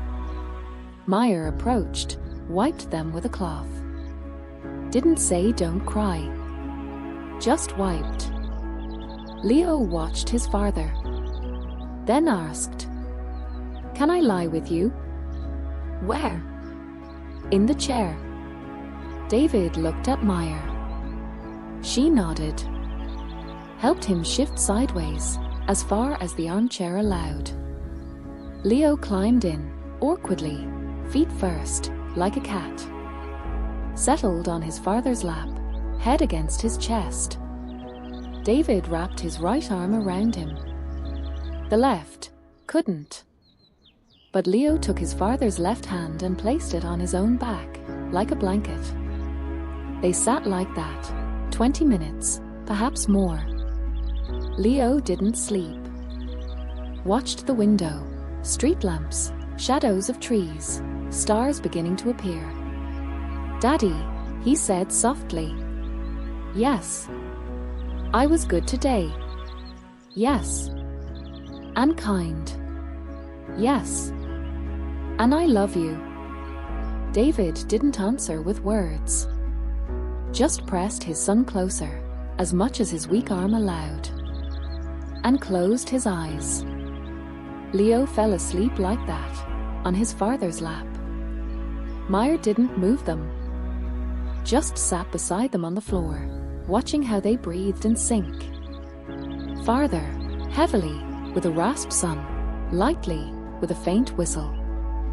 When Leo began to snore, David opened his eyes. Looked at Meyer. "Thank you," he whispered. "For what?" "For him." She didn't answer. Just nodded. And rose, carefully, so as not to wake her son. Carried him to the nursery. Laid him in bed. Covered him with a blanket. Kissed his forehead. Returned to the living room. David sat in the armchair, alone. Watched the window. "He sleeps," she said. "Yes." "Are you tired?" "No. I'm happy." She was surprised. Hadn't expected that word. "How?" "He doesn't fear. He accepts this gift." Meyer sat beside him on the floor. Leaned her back against the chair. "He's not accepting death," she said softly. "He's accepting you. All of you. Sick, weak, dying. But, Daddy." David nodded. Didn't answer. But his hand resting on the armrest found hers, and squeezed. Firmly. For a second. Then released. They sat like that, until all street lamps outside glowed fully. Until neighbors behind the wall fell silent. Until true quiet descended, the kind that arrives only deep in night. Meyer rose. Helped David shift from the armchair to the sofa, more comfortable for sleeping. Covered him with a blanket. Kissed his forehead. "Good night," she said. "Good night," he whispered. She went to the bedroom. Lay in bed, alone, cold. Closed her eyes. And for the first time in months, didn't think about how much time remained. Thought about what they'd managed. The armchair by the door, the drawing with circles, the conversation about death without tears, her son sleeping on his father's lap. It wasn't much. But it was everything. The next morning Leo woke early. Entered the living room, barefoot, in dinosaur pajamas, hair tousled. Stopped at the armchair threshold. Looked at his father. "Daddy," he said softly. David opened his eyes. Smiled, weakly, but smiled. "Hi." Leo didn't climb onto the stool. Didn't recount his dream. Just stepped closer, placed his small palm on his father's cheek, warm, slightly rough from unshaven stubble. "I love you," he said. David nodded 3 times. Slowly, as if saying, "I love you too. Always. Forever." Leo smiled. went to the kitchen to eat oatmeal. David watched him go and thought, I won't teach him to fish, won't walk him to first grade, won't see him fall in love for the first time. But I taught him to listen, not with ears, with the heart. And that is enough. Outside the window, the sun rose. Leo ate oatmeal in the kitchen, quietly, without fuss. Meyer made tea. David sat in the armchair by the door. And in that silence, not grief, not despair, love. Quiet, stubborn, real. The kind that needs no words. Because it speaks itself, with every glance, every touch, every minute spent together. She arrived on Saturday morning as the sun began slicing through the living room window in diagonal beams, catching dust motes swirling above the armchair by the door. Her name was Eleanor, though the family simply called her Grandma, not because she was old, but because the word best described her place in their lives. Warm, reliable, slightly stern. She came by bus from a neighboring town, carrying a suitcase with her things, a bag of pies she'd baked the night before, and the scent of an old trunk, leather, lavender, and something indefinably homely. Meyer opened the door and paused on the threshold. She didn't rush to embrace her mother. Such displays weren't their custom. She simply nodded, stepped aside, letting her mother enter. Eleanor crossed the hallway and stopped midway, surveying the space, not with pity, not with alarm, but with a particular attentiveness of someone assessing a place where she would soon live. Her gaze slid over the armchair by the door, the blanket casually draped over its back, the mug with cold tea on the small table beside it. She said nothing, just nodded, briefly, as if confirming something to herself. David slept in the armchair. Head tilted back, mouth slightly open, a soft snore humming from his throat. Eleanor approached slowly, stopped 2 steps away, watched him a long time, not as a patient, not as a dying man, but as someone she'd known for 12 years.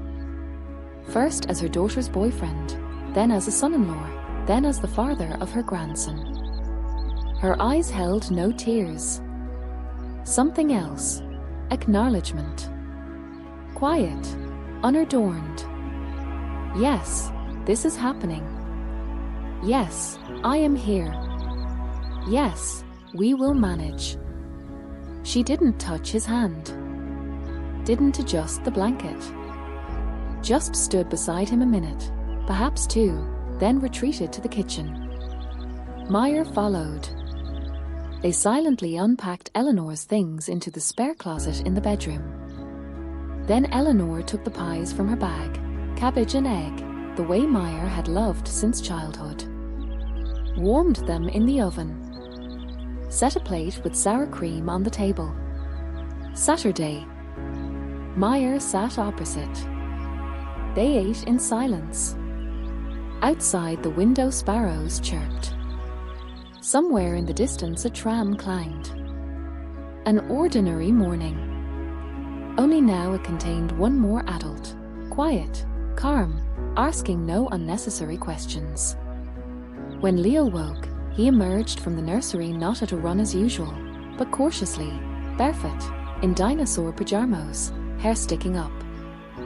He stopped in the living room doorway. Saw Grandma sitting in the armchair beside his father. Didn't flinch. Didn't hide behind his mother. Just watched, long, attentively, as if recognizing her anew. Eleanor smiled at him, not broadly, but the way one smiles at children who haven't yet decided whether to trust you. Gently, without insistence. Leo approached.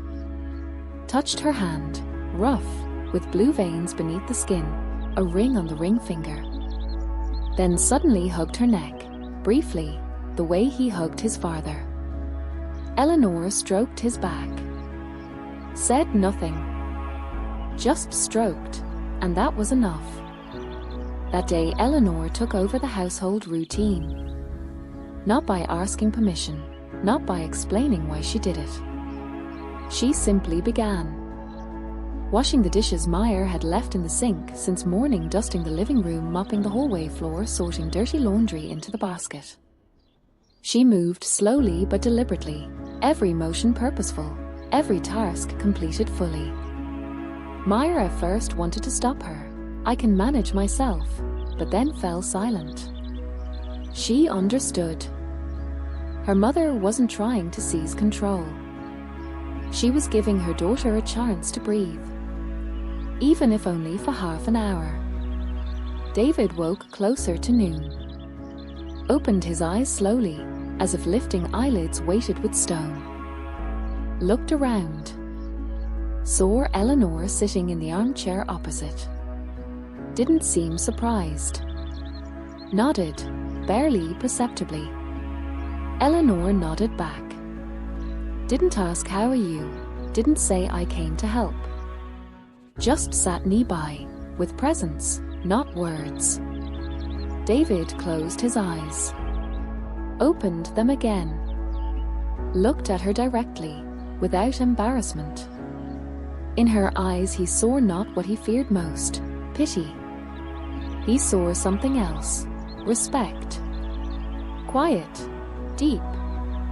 You are fighting. I see. I am here. Eleanor rose, approached the armchair, adjusted the blanket over his legs, not as an orderly would, not as a nurse, but as someone who knew. It grows cold beneath a blanket if its edges aren't smoothed properly.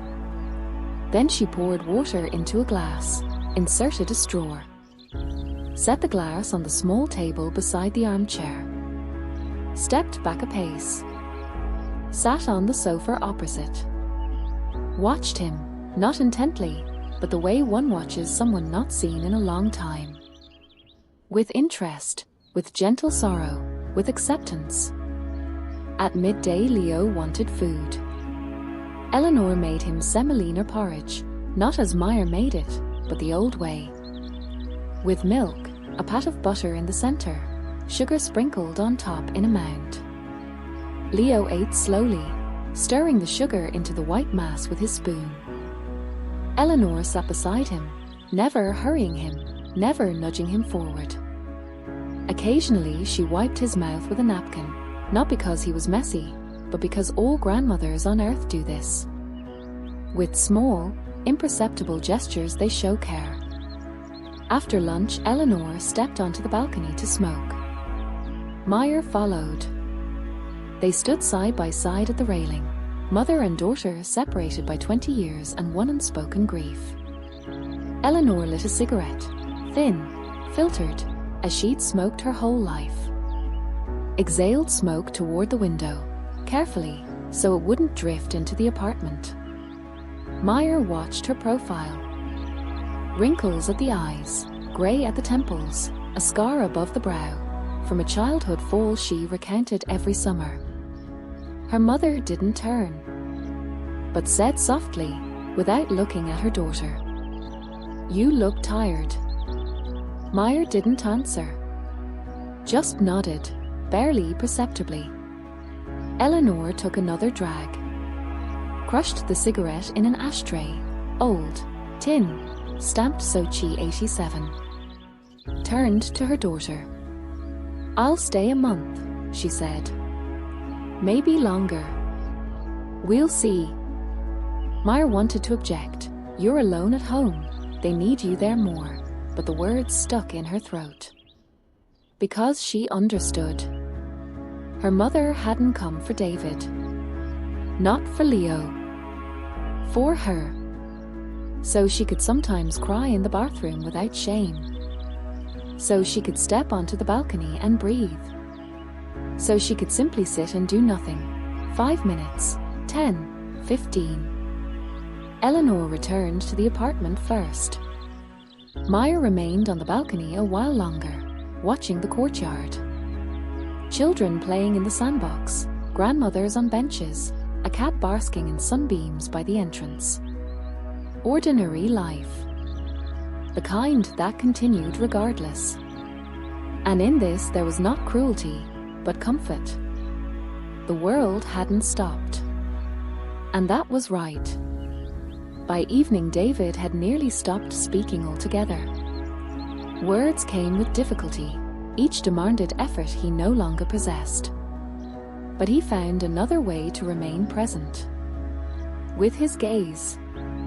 When Leo sat on his small stool beside the armchair and began recounting preschool, how Max had taken a block, how Tanya had praised him for cleaning up toys, how he'd eaten oatmeal without tears, David watched him. Never looked away.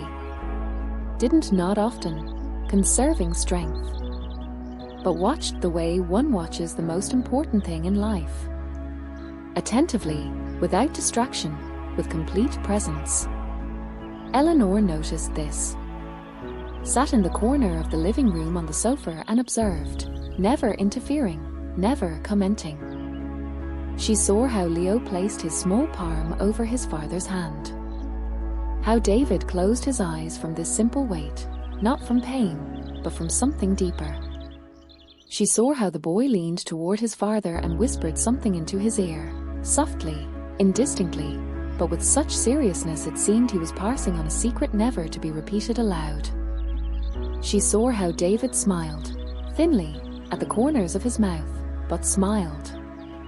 One night after everyone slept, Eleanor left her room and walked to the kitchen for water. In the living room a night light glowed, dim, yellow, like a firefly in darkness. David slept in the armchair, head on a pillow, hands on his knees. Eleanor stopped at the threshold. Watched him a long time, a minute, perhaps two. Then approached. Didn't wake him. Simply sat on the floor beside the armchair. Leaned her back against it. Rested her head on his knee, carefully, so as not to disturb him. Sat like that, until dawn. Then rose. Covered him with a blanket. Returned to bed. No one knew of this the next morning. David didn't remember. Meyer didn't see. But something in the apartment's atmosphere shifted. Breathing became easier. As if another adult had appeared who carried part of the weight. Not all of it, but enough for the others to sometimes lower their shoulders. Eleanor knew how to speak with a child about death. She didn't lie about angels and heavens. Didn't frighten him with eternal darkness. One day Leo looked at his father sleeping in the armchair, then at his grandmother, then back at his father. In his eyes was a question. He will leave? Eleanor didn't look away. Nodded, once, briefly. Leo nodded back. Didn't cry. Simply accepted. And went to play with trucks in the corner of the room, as if nothing had changed. But something had. He understood adults wouldn't lie to him. And this mattered more than any fairy tale. One afternoon when Meyer went to the clinic for medications and Leo napped after lunch, Eleanor remained alone with David. He didn't sleep, lay with open eyes, watching the ceiling. Eleanor sat beside him on the sofa. Didn't initiate conversation. Just sat, silently, calmly, without expectation. 10 minutes passed. 15. 20. David turned his head. Looked at her. In his eyes was not a plea for help. A question. Quiet, wordless. Do you understand? Eleanor nodded. Not yes. I understand. She rose. Went to the bedroom closet. Took an album, old, leather-bound, with faded lettering hours on the cover. Returned to the living room. Sat beside the armchair. Opened the album to the first page. There a photograph showed young David and Meyer at their wedding. He in a suit, she in a dress, both laughing. Behind them sea, sun, summer. David looked at the photograph. A long time. His fingers trembled, the right ones, the ones that still obeyed. Eleanor took his hand, placed it over the photograph. He didn't pull away. Lay like that, a minute, perhaps longer. Then closed his eyes. Tears slipped from beneath his lids, quietly, without sobs. Eleanor didn't wipe them, just sat beside him until he calmed. She told no one what she'd seen, didn't recount it to Meyer, because she understood. Some moments belong only to two people, and they cannot be shared, even with those closest. By the week's end, Eleanor had become part of their rituals. Every morning she made oatmeal, not as Meyer did, but her own way. With salt instead of sugar, a pat of butter on top. David ate silently, but each time nodded to her afterward, gratitude without words. Every evening she put Leo to bed. She didn't read fairy tales. He didn't yet grasp long stories. She simply sat beside him on the bed, stroked his hair, hummed softly under her breath an old song she'd sung to Meyer in childhood. Leo fell asleep quickly, beneath her hand, beneath her voice, beneath her presence. One night Meyer woke from silence. Not from Leo's cry, not from David's rasp, from silence. She rose, walked to the living room. Eleanor sat on the floor beside the armchair, back against it. David slept, evenly, without rasp. Leo lay on the sofa, covered with a blanket, a truck clutched in his hand. All slept. All breathed. All were together. Meyer sat beside her mother. Said nothing. Just sat, shoulder to shoulder. Eleanor didn't open her eyes, but her hand found her daughter's and squeezed, once, firmly, then released. They sat like that, until light began filtering through the window, until birds sang their first notes, until the world woke. And in that silence, not despair, not grief, simply being together. Quietly, without words, without gestures. Simply breathing the same air. And knowing. You are not alone. Eleanor didn't save them. Didn't heal David. Didn't comfort Meyer with long speeches. She simply was. And that was enough. On the 8th day of her stay, something unexpected happened. David woke in the morning and tried to stand. He failed. His legs wouldn't hold him. But he didn't give up. Gripped the armrests of the chair. Strained. Slowly, with pain in every movement, rose to his feet. He stood, swaying, bracing against the chair, but standing. Eleanor saw this first. Didn't rush to help. Didn't cry out. Simply rose and offered her shoulder, not under his arm, but knee-by, so he could lean on it if he fell. David took a step. Then another. Then a third. Reached the window. Stopped. Looked down, at the courtyard, at the birch tree by the entrance, at children playing in the sandbox. Stood like that, a minute, perhaps two. Then turned. Looked at Eleanor. In his eyes was not joy. Pride. Quiet. Deep. I can still. Eleanor nodded. Didn't smile. Just nodded, as one equal to another. David returned to the armchair. Saturday. Closed his eyes.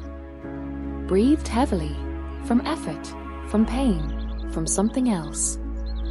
Eleanor poured him water, offered the glass. He drank, slowly, sip by sip. At midday, the palliative care doctor arrived, a young man with a quiet voice and calm hands. Examined David, felt his pulse, looked into his eyes, spoke with Meyer in the kitchen, softly, so they couldn't be heard in the living room. Returned to David, sat beside him on the sofa. Didn't watch the clock, didn't hurry, just sat, a minute, 2, 3. Then he said something. Meyer didn't hear what, but she saw David nod. Not yes. I understand. The doctor left. Eleanor walked him to the door, returned to the living room, sat beside the armchair, took up knitting, an old project begun in spring. A grey scarf for Leo with a blue stripe along the edge. Knitted silently, needles clicking together in a soft, rhythmic sound. David listened to that sound, closed his eyes, fell asleep to the click of needles, like a child to a lullaby. By evening, Leo returned from preschool, saw Eleanor knitting in the armchair, approached, sat on the floor beside her, watched the needles, how they intertwined, how thread transformed into fabric. Then suddenly reached for the needles, not to grab, but to touch their tips. Eleanor didn't pull her hands away. Let him touch, carefully, so he wouldn't prick himself. Leo smiled, climbed onto the sofa, settled beside his grandmother, head against her knee. She continued knitting, with one hand, the other stroking his hair. David watched them, never looked away. In his eyes was not envy, gratitude, quiet, deep. Thank you for being here. Thank you that he is not alone. When Leo fell asleep, Eleanor set aside her knitting, rose, carried him to the nursery, laid him in bed, covered him with a blanket, kissed his forehead, briefly, without sentiment. She returned to the living room. David sat in the armchair, alone, watched the window. Outside the sunset, orange, warm, merciless in its beauty. Eleanor sat beside him on the sofa, said nothing, just sat, knee-by. An hour later, Meyer returned. Saw them, mother and son-in-law sitting in silence. Didn't seem surprised, just nodded. Went to the kitchen, began making dinner.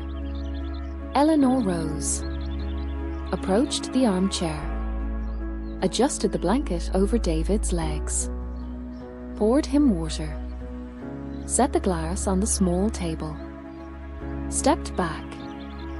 He is a good man, she said to Meyer entering the kitchen. Meyer nodded, didn't answer, but her shoulders dropped, a millimeter, but they dropped, as if someone had lifted an invisible weight. They ate dinner silently, all four. Meyer, Eleanor, Leo, David. David barely ate, only drank water. But he sat at the table, was part of it. Not a patient in the corner, not a burden, a family member. After dinner, Eleanor put Leo to bed.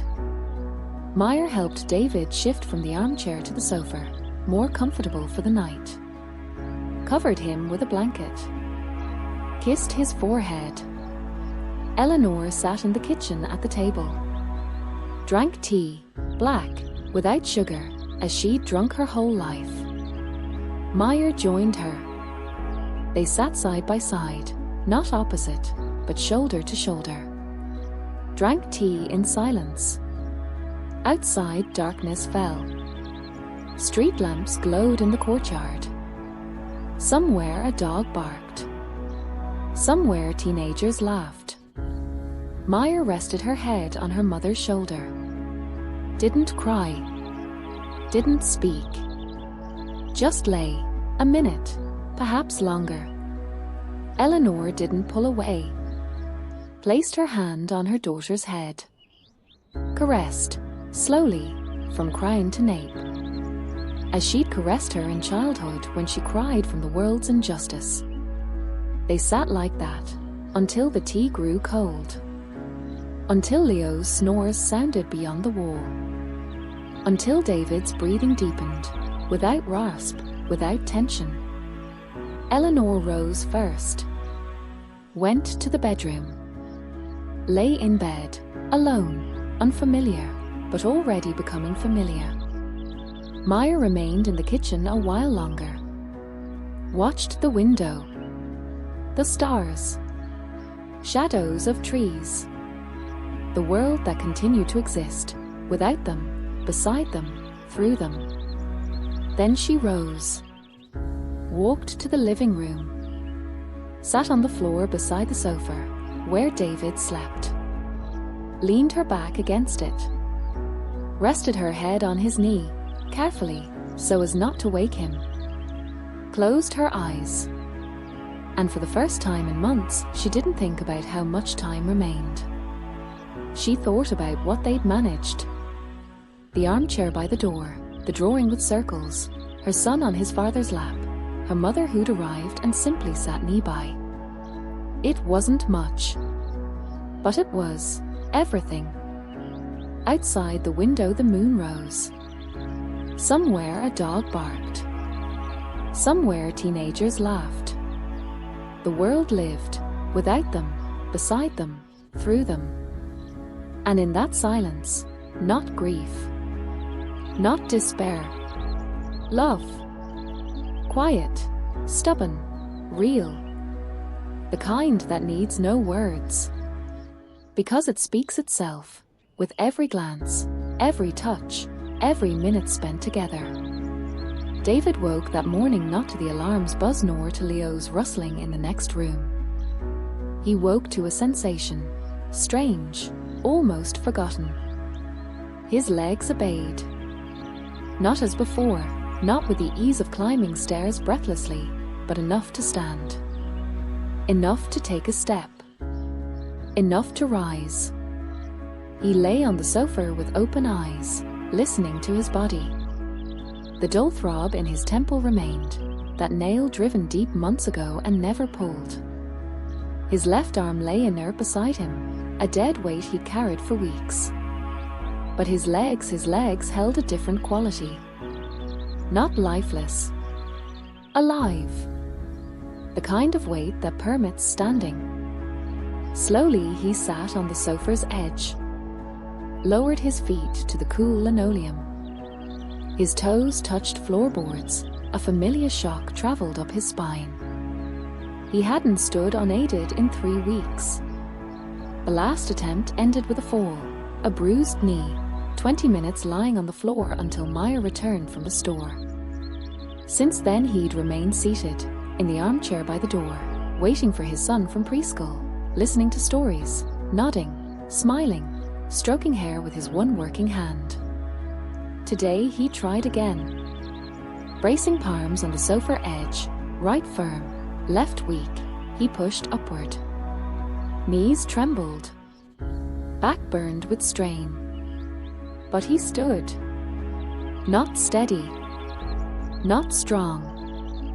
But upright. On his own feet. For the first time in 21 days. He took a step. Then another. Then a third, toward the window. Stopped at the sill, gripped its dusty edge. Looked down into the courtyard. There, by the entrance, stood the birch tree. Old, crooked, white-barked, scarred by children's pocket knives and bicycle chains. In summer its leaves whispered even in light wind. In autumn it yellowed before other trees, as if eager to finish its season. In winter it stood bare, black-branched against snow, yet always recognizable by its white trunk, its particular curve, the spot near its roots where Leo loved to sit and drum his palm against the bark. David watched the tree and understood. He must show it to his son. Not merely show, transmit. Make it his. So that after David was gone, Leo would come here and drum his palm against the trunk, as his father had taught him. So the tree would remember his touch. So he would remember his father's. He released the windowsill, stepped back toward the sofa. Saturday. Breathless, not from illness, but from effort. Heart hammered as if he'd run a kilometer. Hands trembled. But in his chest lived something else, not fatigue. Lightness. The sensation he'd forgotten during months of sickness. His body still belonged to him. He could still do something, not ask, not wait, but act. When Meyer entered the living room with a mug of tea, she froze at the threshold. David sat on the sofa, not in the armchair by the door where she'd settled him each morning. On the sofa. Spine straight. Eyes clear. On his face, not a smile, but something resembling it. Calmness absent for weeks. "You stood," she said softly. He nodded. Didn't explain. Just nodded, and she understood. Understood without words. Today was possible. Today, feasible. She set the mug on the table. Approached. Stopped 2 paces away. Watched him, not with hope, not with wonder, but with a particular caution reserved for fragile things. A glass vase, a snowflake on a palm, a moment of grace amid suffering. She feared startling this state. Feared asking how do you feel, because the answer might shatter everything. Just watched. And waited. David lifted his eyes to hers. Looked directly, without embarrassment. Then slowly, with effort, raised his right hand and pointed toward the window. Toward the birch tree. Meyer followed his gaze. Saw the tree. Understood. "You want to go out," she said. He nodded. "Today." Another nod.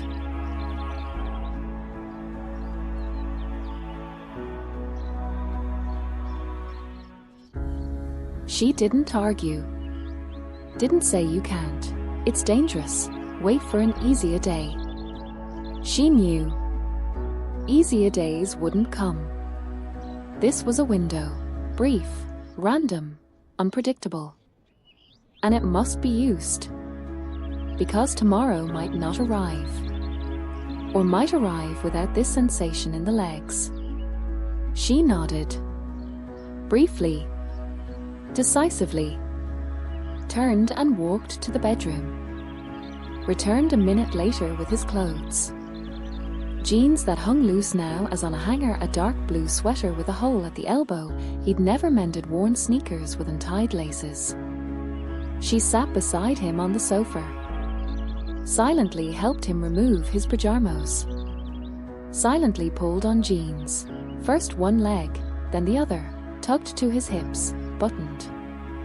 Silently slipped on the sweater, over his head, carefully avoiding the tender spot on his neck. Silently laced the sneakers, right foot first, then left, double knotted so they wouldn't loosen. Every motion precise. Every gesture without extra words. They didn't look at each other, but felt. This mattered. More than breakfast. More than medication. More than anything that had happened in this apartment these past months. When David was dressed, he tried standing again. This time easier. His body remembered the sensation of support. He rose to his feet. Stood, swaying slightly, but standing. Meyer didn't offer her arm. Didn't extend a hand. Simply stood nearby, within reach to catch him if he fell, but not closer. Because he didn't want help. He wanted possibility. He took a step toward the door. Then another. Then a third, slow, with pauses between movements, as if each step required the body's full consent. Meyer walked beside him, not ahead, not behind, but beside. As an equal. As a companion. Not as a caregiver. In the hallway they paused before the mirror. David looked at his reflection. Gaunt face, hollow cheeks, sparse hair, sweater hanging from shoulders like a sack. He didn't recognize himself. But in his eyes, something familiar. What existed before illness? Presence.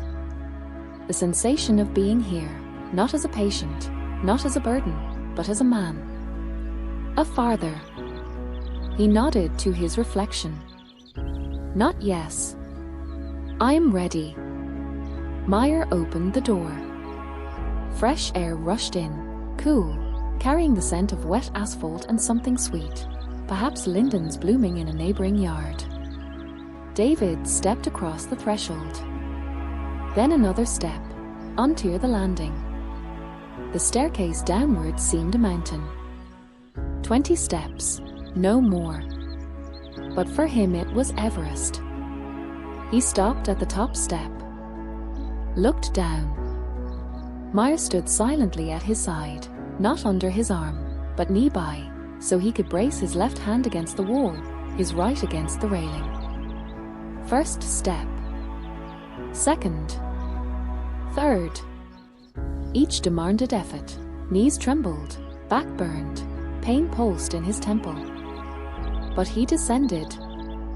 Slowly, carefully, but descended. On the 7th step he paused, to breathe. Closed his eyes. Drew a deep breath. Exhaled, heavily, with a rasp. Opened his eyes. Took the next step. When they reached the courtyard, sunlight struck his face.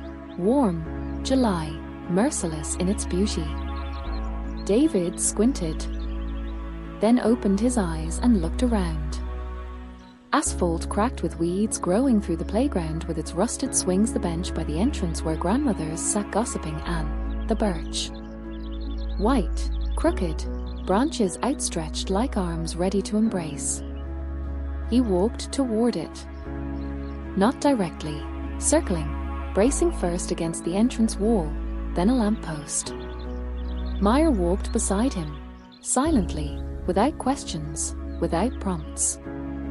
Halfway there he stopped, to breathe. Lowered his head. Breathed rapidly, in gasps.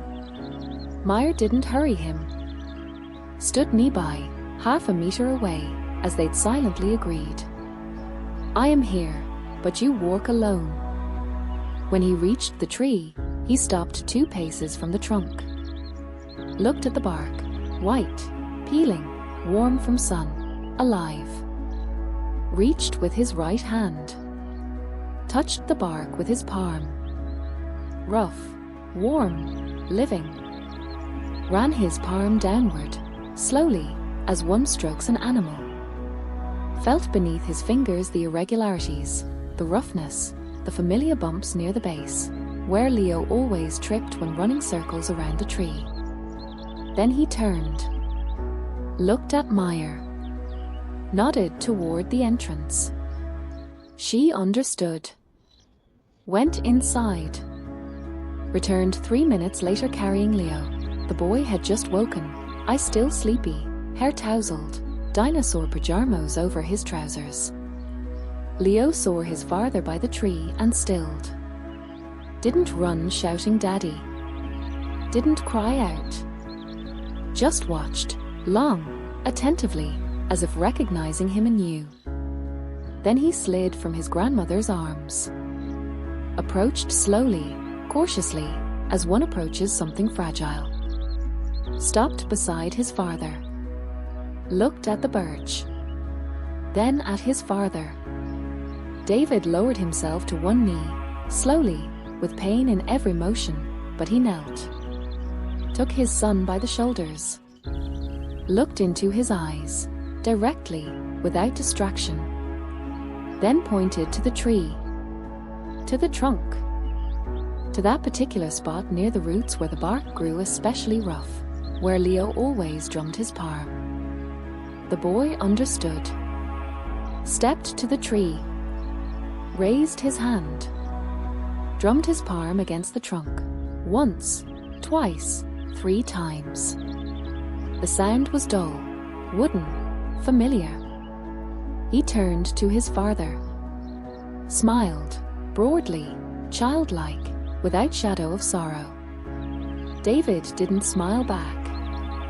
Couldn't. Strength had left him. But his eyes changed. Warmth entered them, depth, something nearly forgotten. He looked at his son again, then at the tree, then connected them with his gaze, slowly, as if drawing an invisible thread between child and tree, between present and future, between himself and what would remain after him. Leo drummed again, harder this time, then hugged the tree briefly, as one hugs a friend, released it, returned to his father, stood beside him, placed his small palm on his father's right hand, the one that still obeyed. They stood like that, a minute, perhaps longer. 3 figures. Father, son, tree. Sun warmed their backs. Somewhere in the distance a tram clanged. Children laughed on the playground. The world lived, without them, beside them, through them. David rose to his feet, with difficulty, bracing against the birch trunk. Meyer approached, not to catch him, but to be near. He took a step, then another, then a third, back toward the entrance. Leo walked beside him, not hand in hand, but shoulder to shoulder, as adults walk when they need no physical connection but require presence. The staircase upward proved harder than downward. Each step demanded effort nearly gone. On the 10th step, David paused to breathe, closed his eyes, drew a deep breath, exhaled, heavily, with a rasp longer than usual, opened his eyes, took the next step. When they reached the apartment, he could barely stand. Meyer helped him to the sofa, not the armchair by the door, but the sofa where it was easier to lie down. He sank onto it, heavily, like a sack of sand. Closed his eyes, breathed rapidly, in gasps. Leo approached, sat on the sofa's edge, laid his head on his father's chest, carefully, so as not to disturb him. David didn't open his eyes, but his right hand found his son and settled on his back, heavily but surely. Meyer sat beside them on the floor, leaned her back against the sofa, rested her head on his knee, carefully, so as not to wake him, closed her eyes, didn't sleep, just sat, knee by. An hour later, David opened his eyes, looked at his son, asleep against his chest, truck clutched in his hand. Looked at Meyer, sitting with closed eyes but even breath, not sleeping. Looked out the window, at the birch tree visible through glass. White, crooked, living. He said nothing. Didn't ask for water.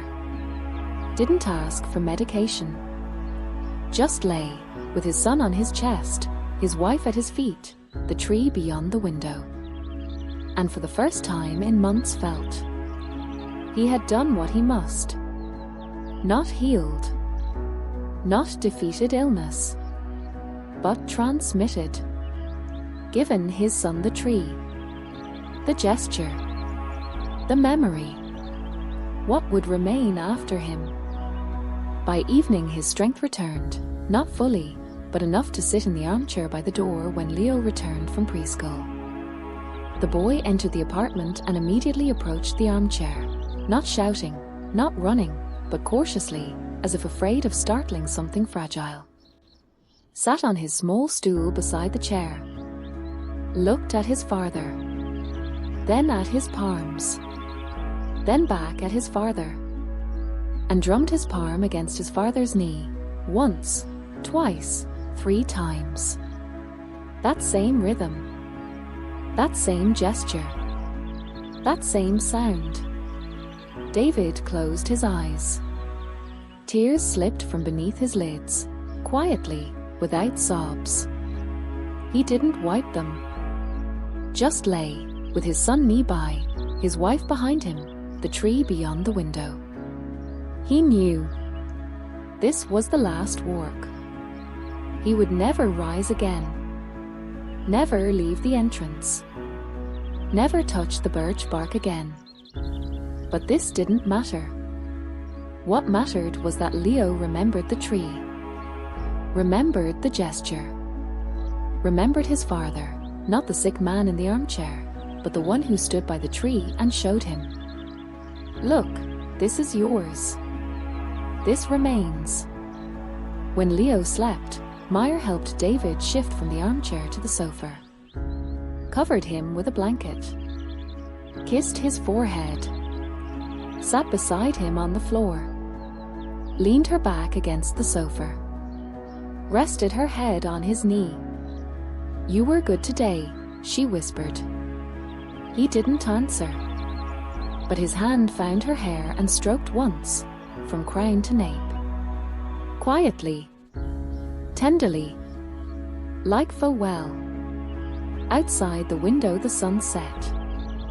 The birch cast a long shadow, toward the entrance, toward the window, toward them.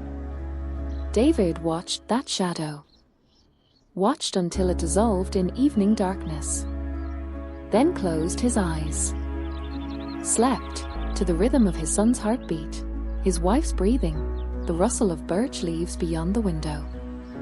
And in his sleep he dreamed. He stood by the tree. Leo beside him, not 3 years old, but grown, bearded, eyes tired with adulthood. Drummed his palm against the trunk, once, twice, 3 times. Turned to his father. Smiled. Spoke without words. "I remember. I am here. We are together." David woke from this dream. Opened his eyes.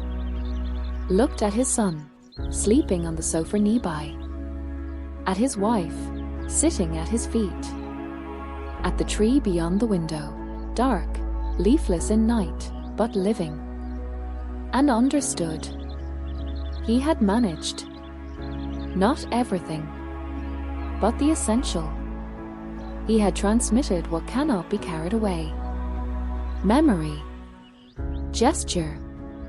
The birch tree by the entrance that would keep growing, without him, but with him. Because Leo would come and drum his palm against the trunk. And the tree would remember. David's voice didn't vanish abruptly like a switched-off lamp. It faded like dusk, gradually, degree by degree, with long twilight between day and night. First volume disappeared. He stopped calling Leo, "Don't jump on the sofa across the apartment." Then clarity dissolved. Words began fraying at the edges, as if trimmed by invisible scissors. Good instead of good job, ash instead of oatmeal. Then strength abandoned him. Each syllable demanded effort that dwindled daily. By the second week after the birch tree work, he could manage only 3 or 4 words consecutively before breath failed. Voice cracked into rasp, and he fell silent, eyes closing from exhaustion. Meyer noticed first. She always noticed first, not from vigilance, but from knowing his body better than her own. She sensed it in his prolonged silences before answering. In his choice of shorter words, not "I want water" but "water." Not "help me stand" but "stand." Not "I love you" but a gaze. Long, undistracted, containing everything words could no longer hold. Leo noticed later. Children perceive not words but rhythms. And his father's vocal rhythm had altered. Grown sparser, softer, fragmented. At first the boy compensated, spoke louder, repeated questions, demanded answers. But one afternoon returning from preschool, he sat on his stool beside the armchair and said, "Daddy, I ate oatmeal today." David opened his eyes, looked at his son, didn't answer, just watched, attentively, without distraction. Leo repeated, louder, "Hot oatmeal." David nodded once. Slowly, "I hear." Leo fell silent, looked at his father, not with offense, not with disappointment, but with curiosity, as if seeing him anew. Wordless, yet present. Then he understood. Words weren't needed. Presence was. And he continued speaking into silence, not through it, but into it, as if silence were not emptiness but space to be filled. He recounted pre-scale. Max taking a block, Tanya saying "good job," oatmeal tasting bad. Spoke 15 minutes straight, tangled, repetitive, leaping between subjects like a child's mind does. And all that time David watched him. Never looked away. Didn't nod often, conserving strength. But watched the way one watches life's most essential thing. Attentively, without distraction, with complete presence. Meyer stood in the kitchen doorway and observed. Saw how her son placed his small palm over his father's hand. How David closed his eyes from this simple weight, not from pain, but from something deeper. Saw how the boy leaned close and whispered into his father's ear, softly, indistinctly, yet with such gravity it seemed he transmitted a secret never to be spoken aloud. Saw how David smiled, thinly, at the corners of his mouth, but smiled. She understood. They'd invented a new language. Not the one adults use, with rules, grammar, meaning. But the one used when time for words runs out. A language of eyes, hands, breath. A language where a nod means I hear, a gaze means I understand, a touch means I am here. By the third week after the birch tree walk, speech vanished completely. Not dramatically, the last word wasn't goodbye or I love you. The last word was water, soft, raspy, nearly indistinct. David requested water that morning. Meyer offered the glass with a straw he drank, leaned back against the pillow, and produced no further sound. Not from pain. Not from weakness. Simply, strength had departed. The body reclaimed everything for itself. For breathing, for heartbeat, for merely being. Words received nothing. The first hours of silence weighed heavily. Not on David, on Meyer. She'd grown accustomed to his voice as life's background music. Present at breakfast, over the phone from work, at dinner, in bed at night, quiet, sleepy, filled with something warm. Its absence felt physical. The apartment grew too quiet. Too empty. As if someone had switched off a radio playing 12 years straight, since that university day when he'd spoken to her first, and she'd thought. What a beautiful voice, deep, slightly hoarse, like an adult man's. She sat beside him on the floor and watched his lips, motionless, closed, showing no hint of speech. Sometimes he moved them soundlessly, like a fish stranded on shore. She'd lean closer, trying to read lips. Failed. Couldn't. And in her eyes appeared desperation, quiet, tearless. I cannot hear you. I cannot understand. I am losing you, not your body, but your voice. And voice was you. David saw this desperation. And one afternoon, when she again leaned toward him with a question in her eyes, he lifted his right hand, the one that still obeyed, and touched her cheek. His palm was warm, dry, calloused on the fingers from a life lived before illness. He didn't caress, just touched, and remained. Meyer stilled, looked at him. In his eyes lived not words, but everything else.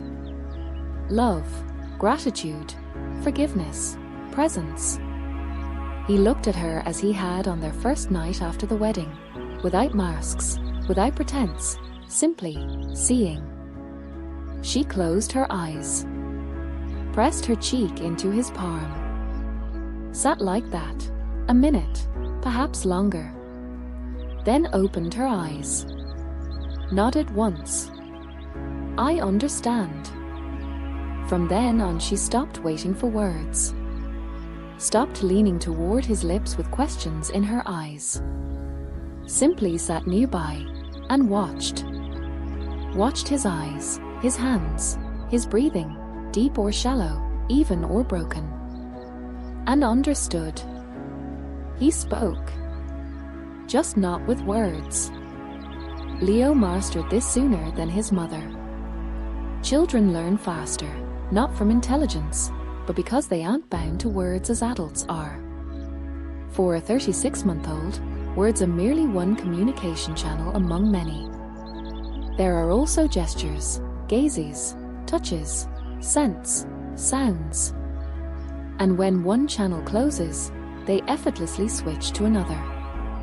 One afternoon, Leo returned from preschool and said, "Daddy, I learned to tie shoelaces." David opened his eyes, looked at his son, didn't nod, didn't smile, just watched, long, intently, as if seeing him for the first time. Leo sat on the footrest, removed a shoe, untied the lace, retied it, crookedly, but tied.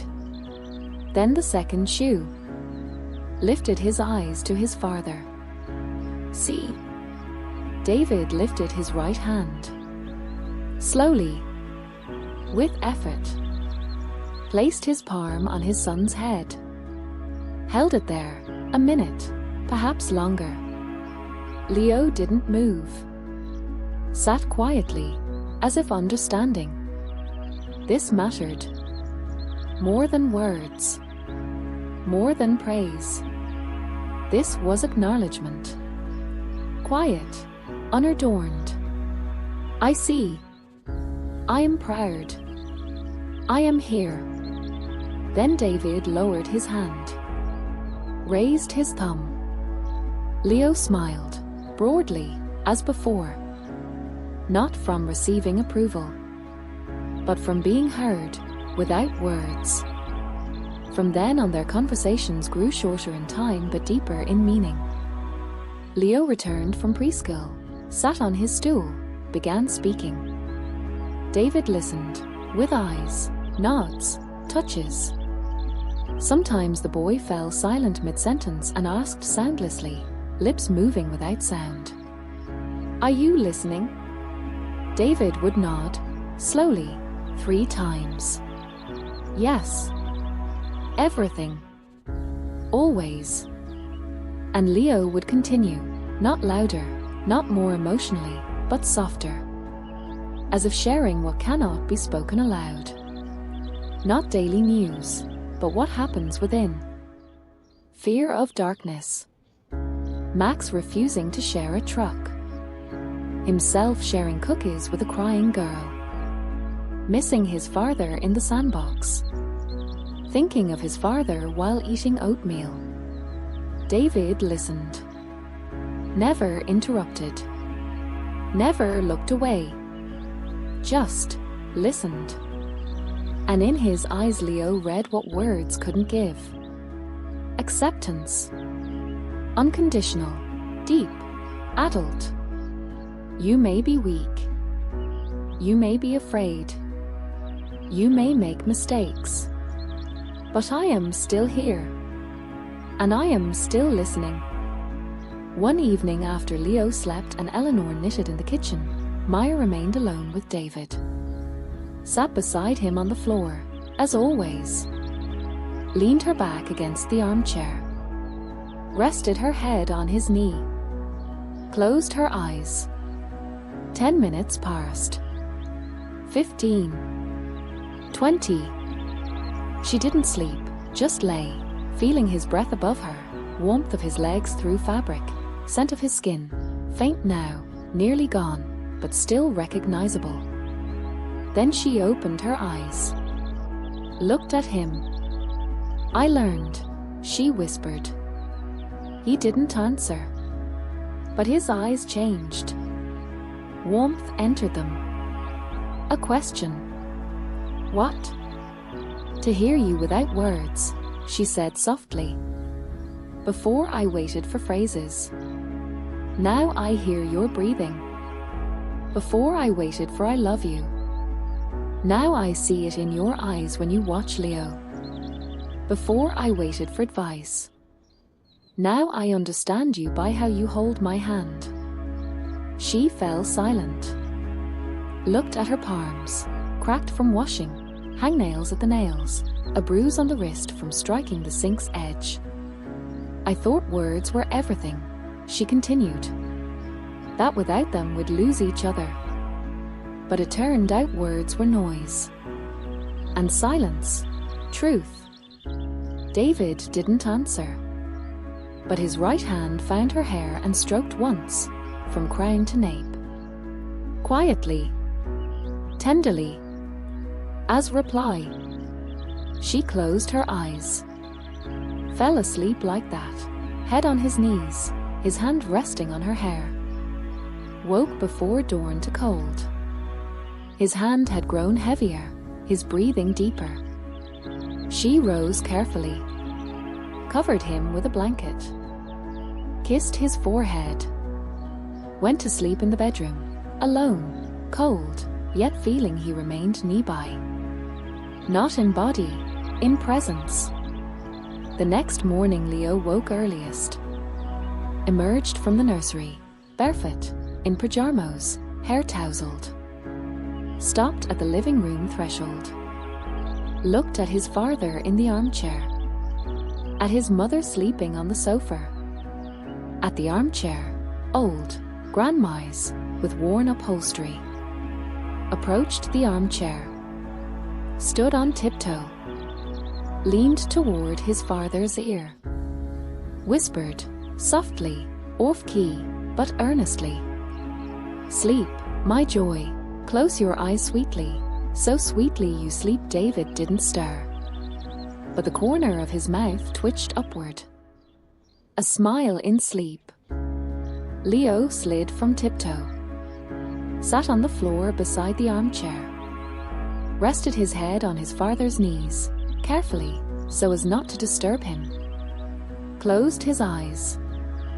Fell asleep like that, before dawn, with his father's scent in his hair, warmth beneath his cheek. Maya woke from silence.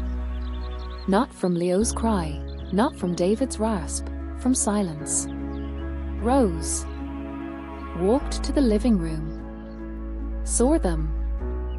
Father and son sleeping together, one in the armchair, the other on the floor, head on knees, hand on head. Didn't wake them. Just sat on the sofa. Watched, long, attentively, as one watches what will soon disappear. And for the first time in months, she didn't think about how much time remained. She thought about what they'd managed.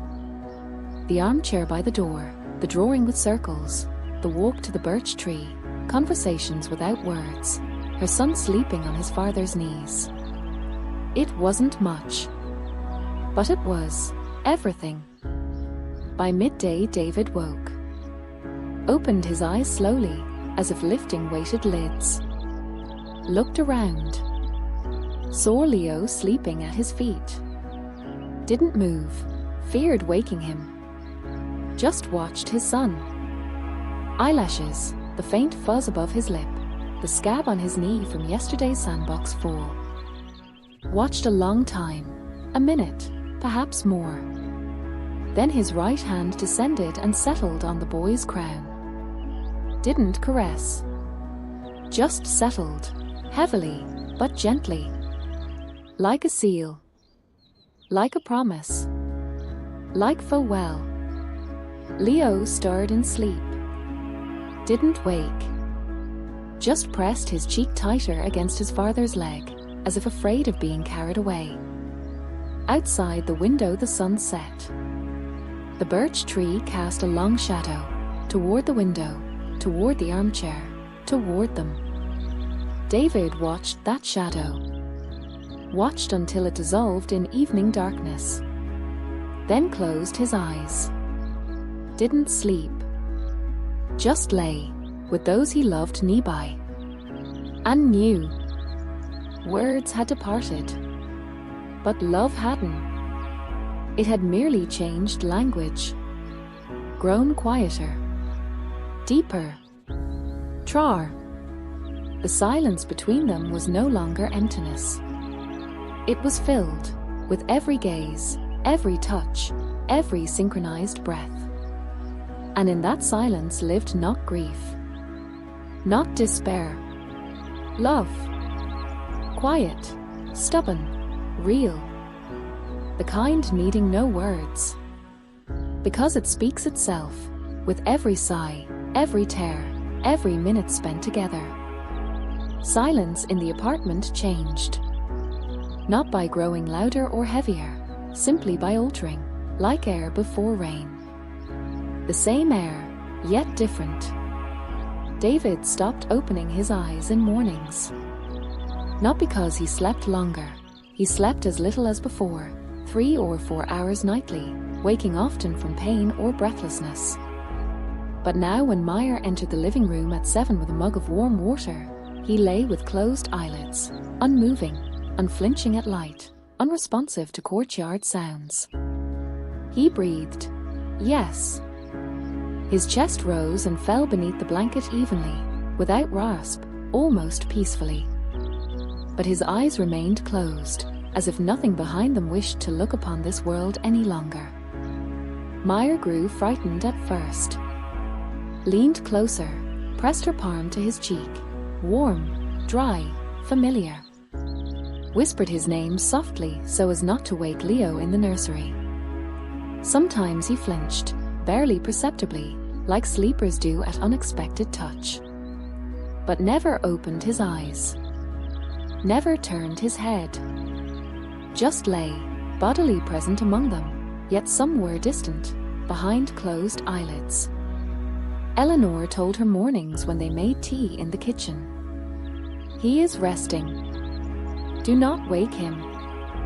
Meyer nodded. But inside a cold, heavy, not tightened. She understood. This wasn't rest. This was departure.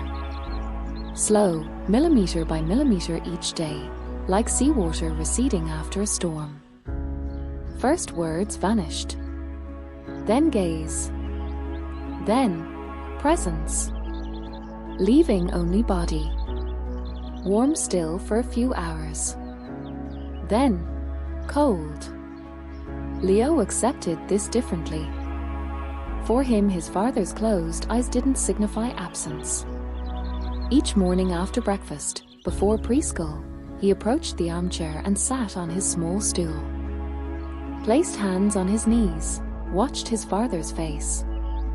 Nose, lips with their familiar dimple, eyelashes motionless for the first time in his memory.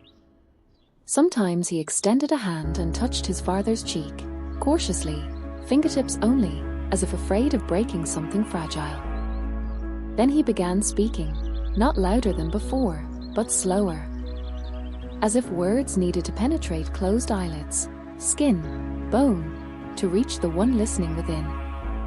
"Daddy," he said softly, "today I ate oatmeal. It was hot. I blew on it. Like this." He demonstrated, cheeks puffed, breath exhaled. Then continued. "And then Tanya said good job. And I was good. And Max took a block. But I didn't cry. I was strong. Like you." He fell silent. Waited, not for answers, not for nods, but for something else. A change in breathing, a finger's tremor, an upward twitch at the corner of a mouth. Sometimes it happened. David inhaled deeper, or his right hand clenched slightly, weakly, barely perceptibly, but clenched. And Leo smiled, not broadly, but at the corners of his mouth. The way David smiled when satisfied. One night Maya asked Eleanor whether he still heard them, through this silence, through closed eyelids, through pain. Eleanor sat at the kitchen table knitting a nearly finished scarf, grey with a blue stripe along the edge. Without looking up from her needles, she answered, "He hears. Not with ears. With heart." How? When a person leaves, the body grows deaf. But the heart, last of all, it hears longest, because it grew accustomed. Mar didn't ask, "How do you know?" Unnecessary. She saw it in her mother's eyes, not book knowledge, but life memory. Eleanor had buried a father, a mother, a husband. She knew how people leave. Not beautifully, not with final words on lips. Quietly. Slowly. Piece by piece. "Does he know we're here?" Meyer asked softly. Eleanor nodded once. Briefly. "He knows. Because you are here." These words settled deeper in Meyer than any doctor's explanations. Not his in a coma, not he feels no pain, not this is a natural process. Just. He knows you're here. Because you are here. From then on she stopped waiting for signs. Stopped leaning toward his lips with questions in her eyes. Simply sat nearby, each evening after tucking Leo in, when the apartment sank into night silence. Sat on the floor beside the armchair, back against his legs, eyes closed, breathing in rhythm with him, slowly, deeply, without words. Sometimes her hand found his and squeezed, firmly, for several seconds. Then released. He never answered with a squeeze. But his breathing changed, grew deeper, more even, as if he felt her presence and answered not with body, but with something greater. Leo found his own ways of staying close. He stopped demanding attention by day, understood his father couldn't give what he once had. But at night, waking from nightmares or thirst, he didn't go to his mother's bedroom. He walked to the living room, stopped at the threshold, watched the armchair, dark in half-light, his father's silhouette beneath a blanket. Approached, clambered onto the footrest, awkwardly, fingers gripping the edge. Sat beside his father, rested his head on his father's shoulder.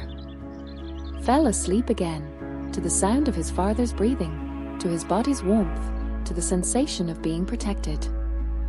One night Meyer woke from silence. Not from cries, not from weeping, from silence. Rose. Walked to the living room. Saw them. David sat in the armchair with closed eyes. Leo slept on the footrest, head on his father's shoulder, arm encircling his father's neck. David didn't sleep. Breathed evenly, but his eyelids trembled, barely perceptibly, like sleepers experiencing vivid dreams. Meyer approached, stopped 2 paces away, watched, long, attentively, as one watches what will soon disappear, and suddenly noticed his right hand, resting on the armrest, slowly lifted. Not abruptly, not convulsively, smoothly, as if overcoming invisible air resistance. Fingers uncurled. Palm descended onto his son's crown. Settled, heavily, but gently. And remained there, until Meyer returned to bed, until dawn began lighting the window, until birds sang their first notes. Morning came. Leo woke first. Sat up on the footrest, sleepily, hair tousled, truck clutched in his hand. Looked at his father. David slept, evenly, without rasp, hands resting on the armrests, right slightly higher than left. Leo approached closer. Sat on the footrest. Looked at his father's lips, motionless, closed. Then at his eyes, shut, with dark circles beneath. Then at his hands, both resting on armrests, right higher than left. And suddenly understood. His father would never speak again. Not today. Not tomorrow. Never. He didn't cry. Didn't shout. Just sat, a minute, perhaps longer. Then lifted his small palm. Placed it over his father's right hand. Squeezed, firmly, like an adult. And whispered soundlessly, lips moving without sound. "I hear you." David didn't open his eyes. But his fingers trembled, once, barely perceptibly. "Reply." Leo smiled, not broadly. At the corners of his mouth. The way David smiled when satisfied. And walked to the kitchen, to eat oatmeal. David opened his eyes. Looked at the door where his son had vanished. Then at his hand, with the imprint of a child's palm on his skin. And closed his eyes again. He knew. Words had ended. But conversation was only beginning. The night that changed everything arrived on a Thursday, the same weekday when 8 months earlier the diagnosis had come. Outside the window a fine rain fell, quiet, windless, drops descending vertically without deflection, tapping the windowsill in an even, soothing rhythm. Leo fell asleep early, after dinner, head dropping onto his arms at the table, truck slipping from his fingers. Eleanor carried him to the nursery, undressed him, tucked him under blankets. Returned to the living room silently, nodding to Meyer. "He sleeps." David lay in the armchair with closed eyes. Breathed heavily, deeply, with pauses between inhalations, as if each breath demanded effort. Meyer sat beside him on the floor, as always. Watched his face. Hollow cheeks, shadows beneath his eyes, sparse hair sticking up in different directions. Didn't cry. Didn't pray. Just sat, knee by. Eleanor went to bed at 10. Before leaving she approached the armchair, adjusted the blanket over David's legs, poured water into a glass, set it on the small table. Nodded to Meyer, briefly, without words. Went to the bedroom. Closed the door. The apartment grew quiet. Only rain beyond the window and David's breathing, heavy, broken, but alive. Meyer rose. Walked to the kitchen. Poured water. Drank. Set the glass in the sink. Returned to the living room. Sat on the floor beside the armchair. Leaned her back against his legs. Closed her eyes. She didn't sleep. Just lay, feeling warmth of his body through fabric, listening to his breathing rhythm, counting inhalations and exhalations internally. 32, 33, 34.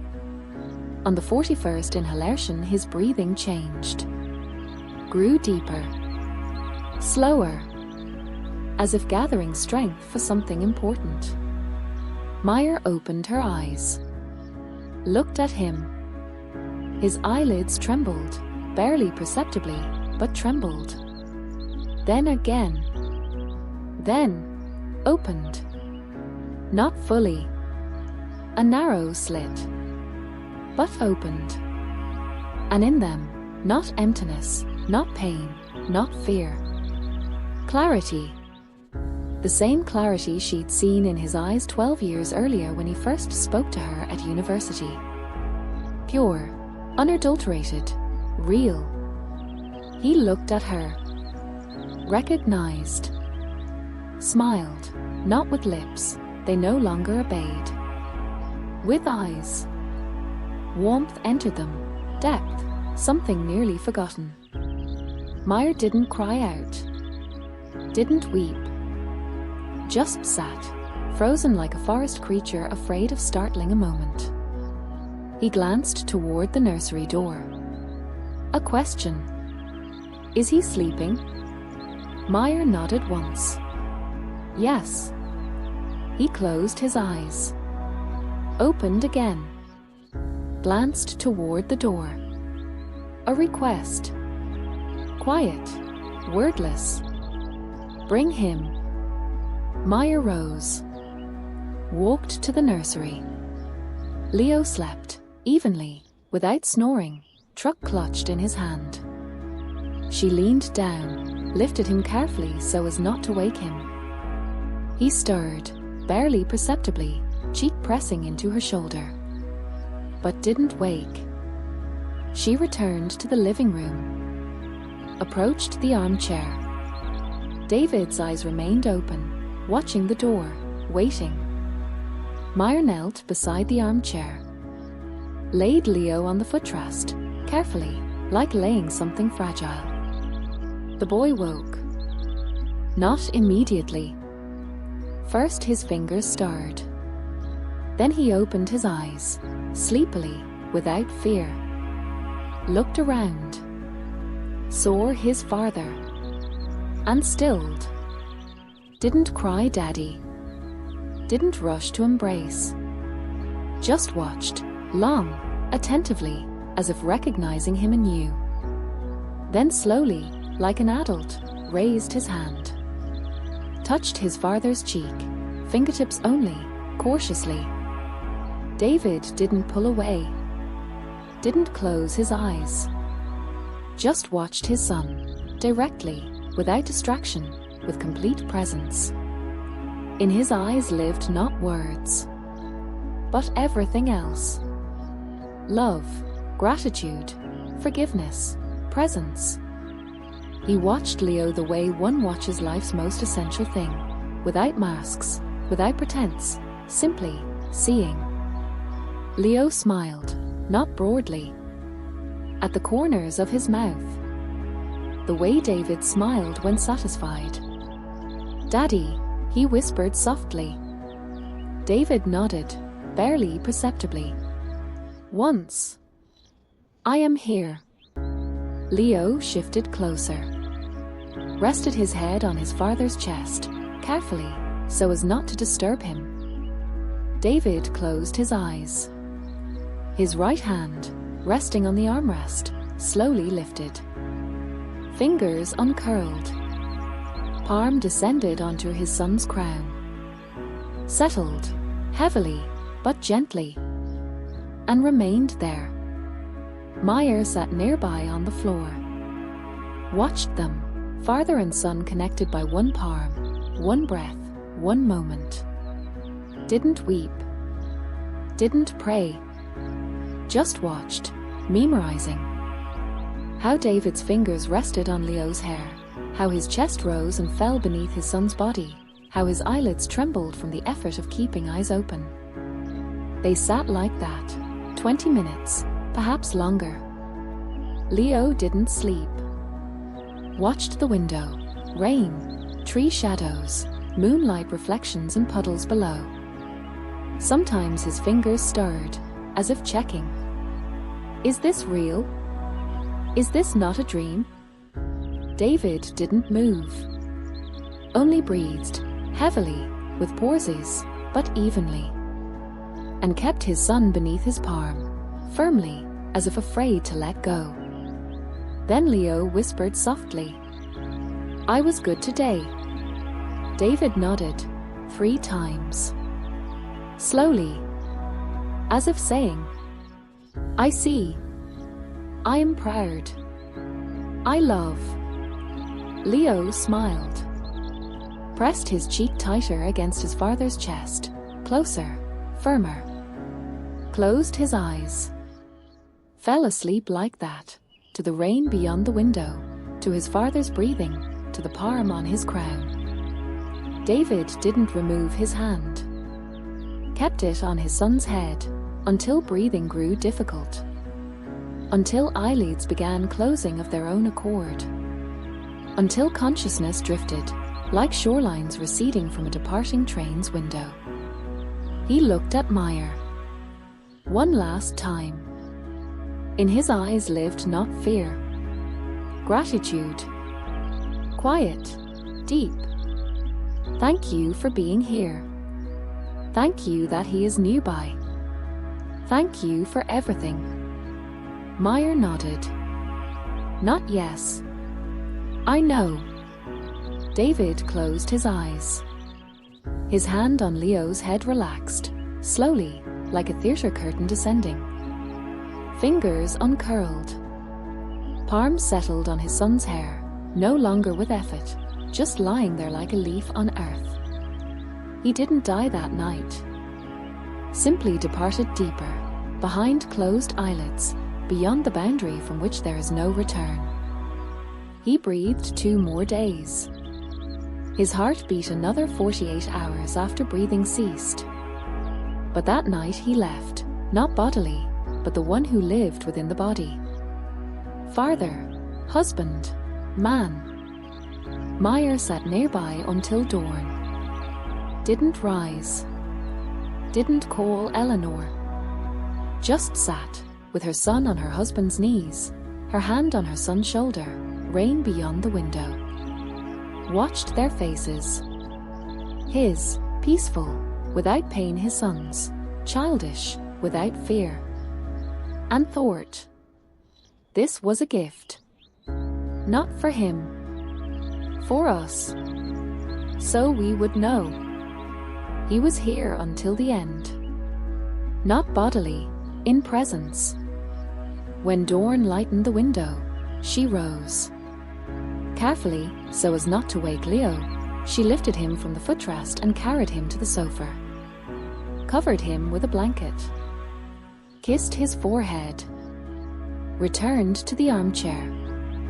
Sat on the floor beside it. Leaned her back against it. Rested her head on his knee, for the last time. And wept. Not sobbing. Quietly. Tears rolled down her cheeks, dripped onto her knees. She didn't wipe them. Just sat, until the sun rose, until birds sang, until the world woke without him. Eleanor emerged from the bedroom at 8. Stopped at the living room threshold. Looked at her daughter weeping beside the armchair, at her grandson sleeping on the sofa, at her son-in-law motionless in the armchair. Said nothing. Simply approached. Sat on the floor beside her daughter. Embraced her shoulders. Pressed her close. Meyer pressed her cheek to her mother's shoulder. Wept, quietly, without sobs, without words. Eleanor stroked her hair, slowly, from crown to nape. As she had in childhood when she wept from the world's injustice. Leo woke at 9. Sat on the sofa, sleepily, hair tousled, truck in hand. Looked around. Saw his mother and grandmother on the floor beside the armchair.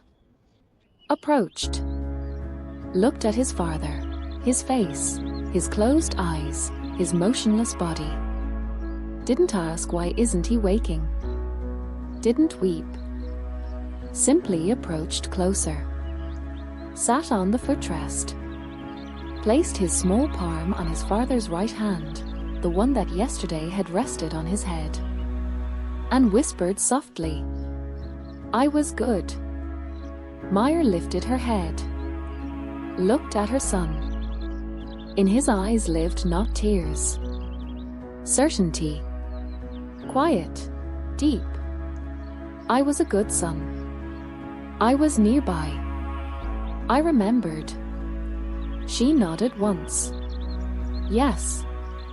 Leo smiled, not broadly, at the corners of his mouth, the way David smiled, and walked to the kitchen to eat oatmeal. Meyer remained sitting on the floor, watched the empty space on the footrest where her son had sat seconds earlier, watched her husband's hand with the imprint of a child's palm on the skin, watched closed eyes, without tremor, without movement, without life, and knew he had departed, but hadn't taken everything. Left the birch tree by the entrance, the drawing with circles, the warmth of a palm on his son's head in the middle of the night. Left what cannot be buried. Memory, gesture, love that doesn't die with a person. Beyond the window rain ceased. Sun emerged from behind clouds, warm, July, merciless in its beauty. The birch tree glistened from droplets, every branch, every leaf, every centimeter of white trunk. David didn't see this, but Leo would see, and remember his father, not the sick man in the armchair, but the one who stood by the tree and showed him. "Look, this is yours. This remains." Meyer rose, approached the window, looked at the birch, white, crooked, living. Placed her palm on the glass, cold, wet from rain, and whispered soundlessly, lips moving without sound, "Goodbye." Behind her breathed her son. Behind her sat her mother. Behind her lay her husband, quiet, silent, but real until the end. And in that silence lived not grief, not despair. Farewell. Quiet, stubborn, real. The kind needing no words, because it speaks itself with every gaze, every touch, every tear falling onto knees. Morning after that night arrived imperceptibly, without sun, without birds, without sense of a new day. Outside the window hung fog, grey, dense like cotton pressed against glass. Rain had ceased, but the sky remained milky, without shadows, without depth. In such light one couldn't tell the hour. Morning or day, light or dusk. Time had stopped, not for the world, but for this apartment, this armchair, this man lying within it with closed eyes, breathing ever more slowly. Meyer hadn't slept. She'd sat on the floor beside the armchair since dawn, first weeping quietly, cheeks wet, eyes swollen, then tears drying, leaving only emptiness. Light, airy, almost pleasant. She leaned her back against the armchair, rested her head beside her husband's hand, closed her eyes. Didn't sleep, just lay, feeling his breath above her. Heavy, broken, with long pauses between inhalations. Each pause felt like eternity. Each new inhalation, a miracle. Eleanor emerged from the bedroom at 8. Stopped at the living room threshold. Looked at her daughter motionless beside the armchair, at her son-in-law motionless within it, at her grandson sleeping on the sofa beneath a blanket. Said nothing. Simply walked to the kitchen. Poured water into a kettle. Set it on the stove. Took 3 mugs, not 2, but 3. For herself, for her daughter, and for the one that might be needed. Placed tea bags inside. Sat at the table. Waited, not for tea, not for morning, but for the moment. The inevitable one that couldn't be hastened or delayed. Only accepted. Leo woke at 9. Sat on the sofa, sleepily, hair tousled, truck in hand. Looked around. Saw his mother beside the armchair, his grandmother in the kitchen, his father in the armchair. Didn't ask why isn't Daddy waking. Didn't weep. Simply rose. Approached the armchair. Sat on the footrest. Looked at his father's face, closed eyes, lips with their familiar dimple, eyelashes motionless for the first time in his memory. Extended a hand. Touched his father's cheek, fingertips only, cautiously. Then placed his small palm on his father's right hand, the one that yesterday had rested on his head. And whispered softly, "I was good." Meyer opened her eyes. Looked at her son. In his eyes lived not tears.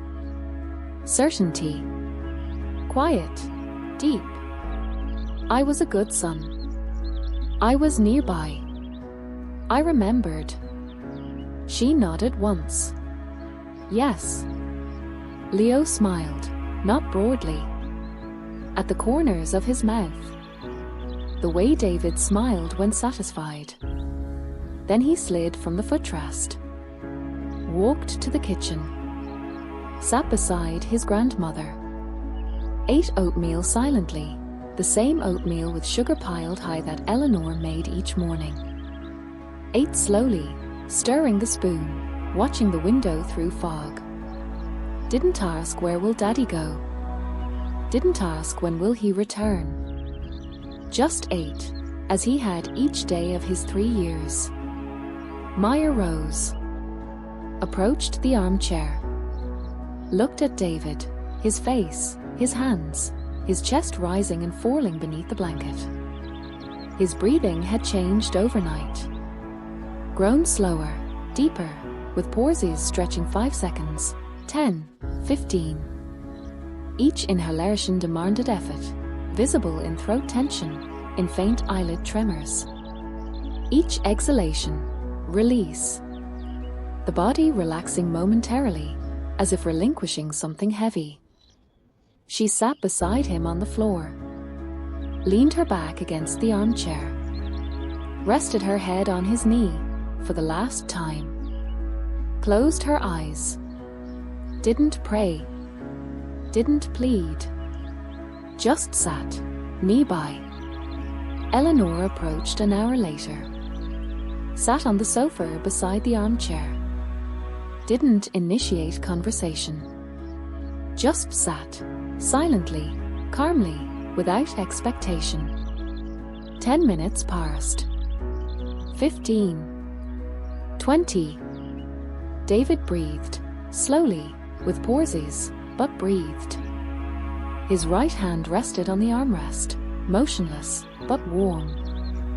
His left hand dangled from the chair, cold for several days already. Leo returned to the living room after breakfast. Sat on his small stool beside the armchair. Didn't recount oatmeal or pre-skill. There was no pre-skill today. Eleanor had said we stay home. Just sat, knee-by, silently, truck in hand. Sometimes lifted his eyes to his father. Sometimes touched his hand with fingers. Sometimes rested his head on the armchair's edge, beside his father's hand, and closed his eyes. Didn't sleep. Just lay, feeling warmth, scent, presence. By midday, breathing changed again. Grew shallower, fainter, as if the chest had forgotten how to breathe deeply. Pauses between inhalations lengthened, 20 seconds, 30, 40. Meyer stopped counting.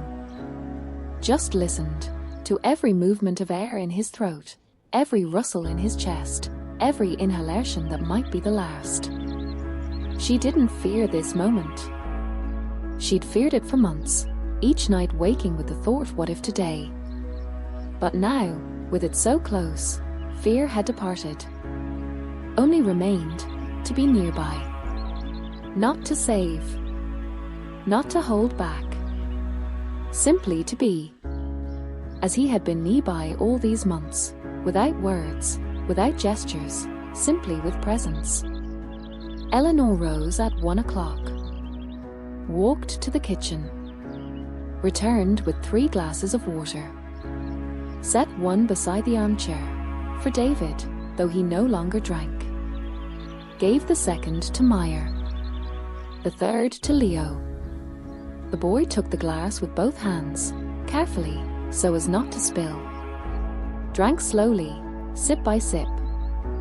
Set the glass on the floor. Wiped his mouth with his sleeve. Looked at his father. And suddenly understood. Not with words. Not with thoughts. With his body. As children understand what adults explain for hours. He is leaving. Not tonight. Not tomorrow morning. Now. In this very moment. Between this inhalation and the next. Leo rose from his stool. Approached closer to the armchair. Stood on tiptoe. Leaned toward his father's ear. Whispered, softly, off-key, but earnestly. Sleep, my joy, close your eyes sweetly, so sweetly you sleep. David didn't stir. But his lips, those same lips with the dimple in the center, trembled. Barely perceptibly. A smile. The last. Leo slid from tiptoe.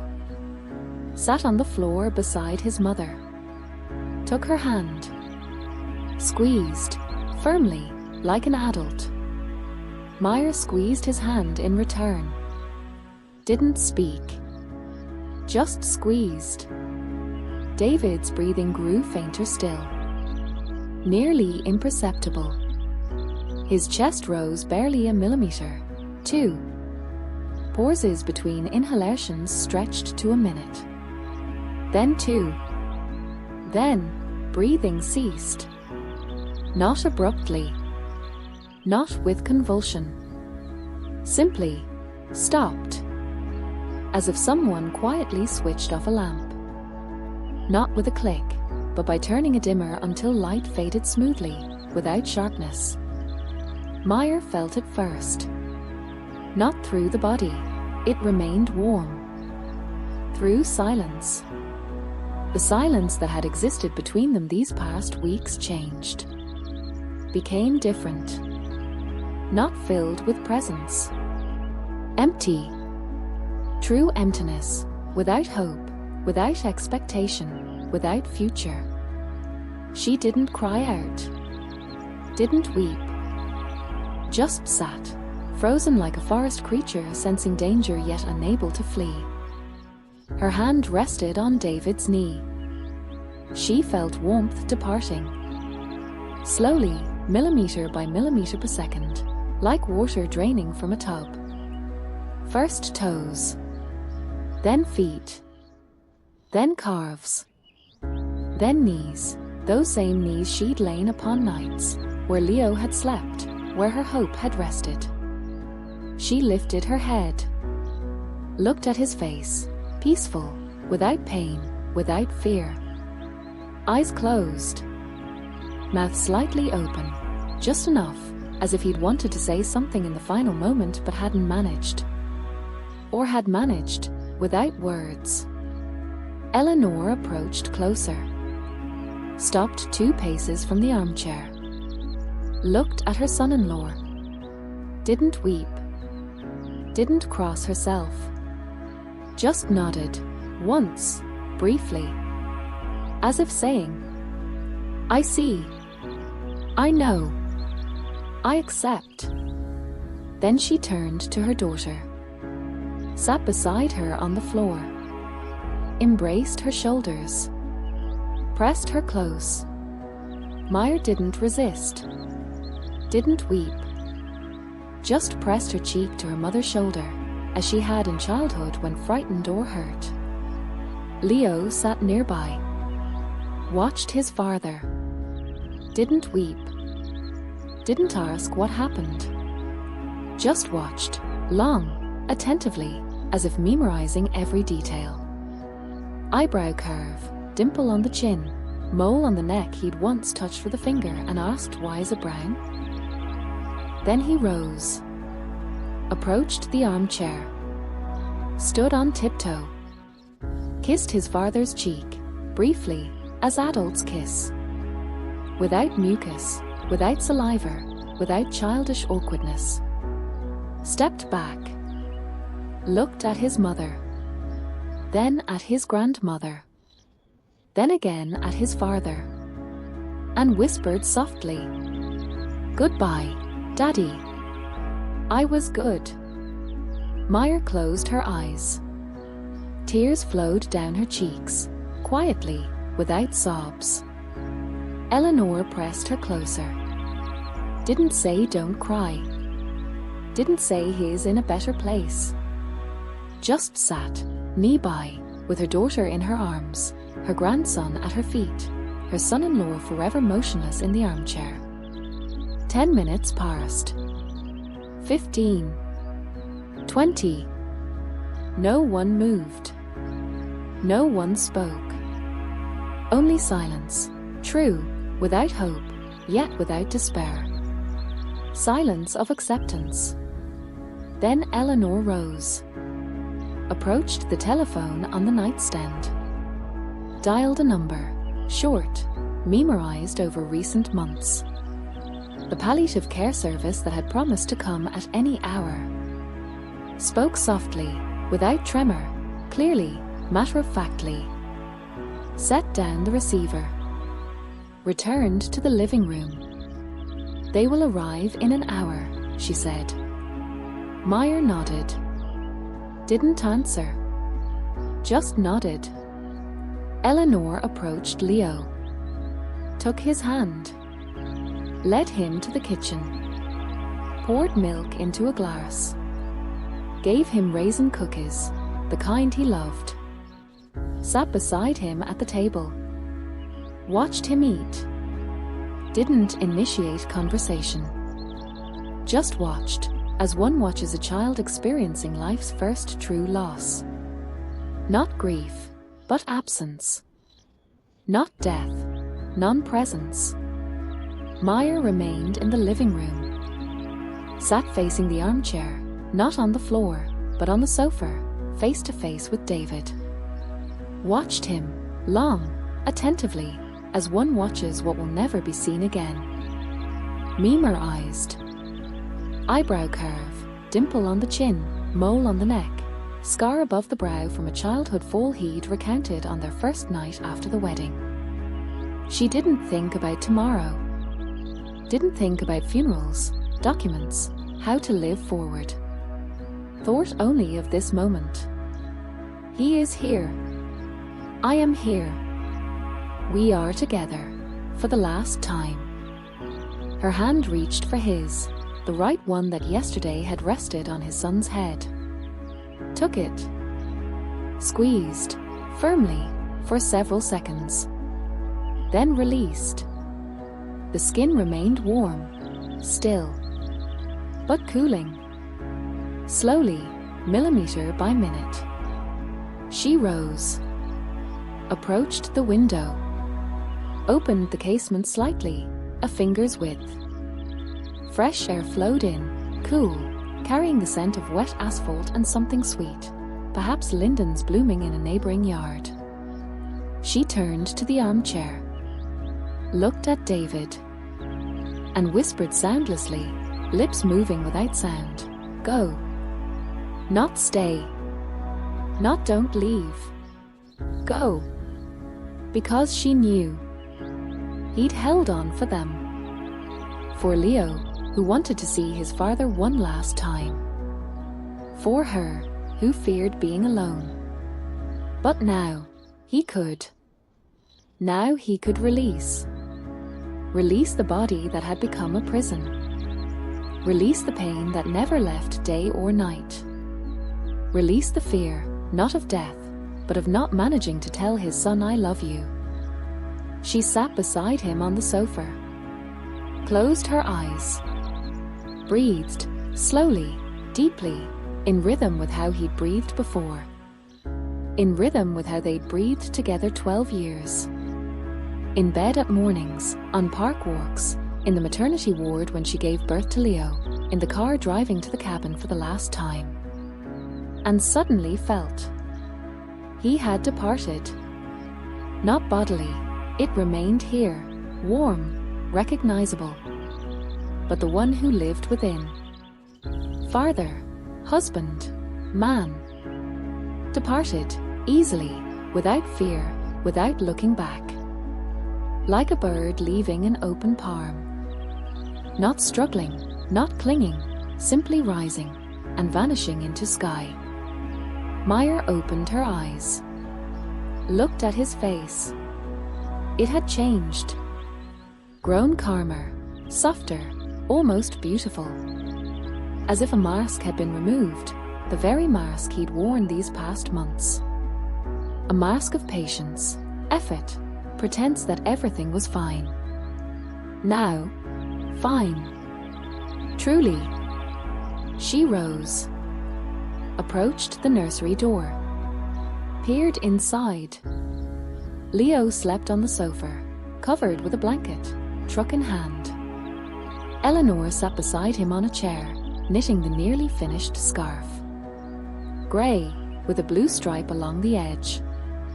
Meyer returned to the living room, sat beside the armchair, took David's hand, held it until the doorbell rang. Eleanor rose first, walked to the corridor, opened the door.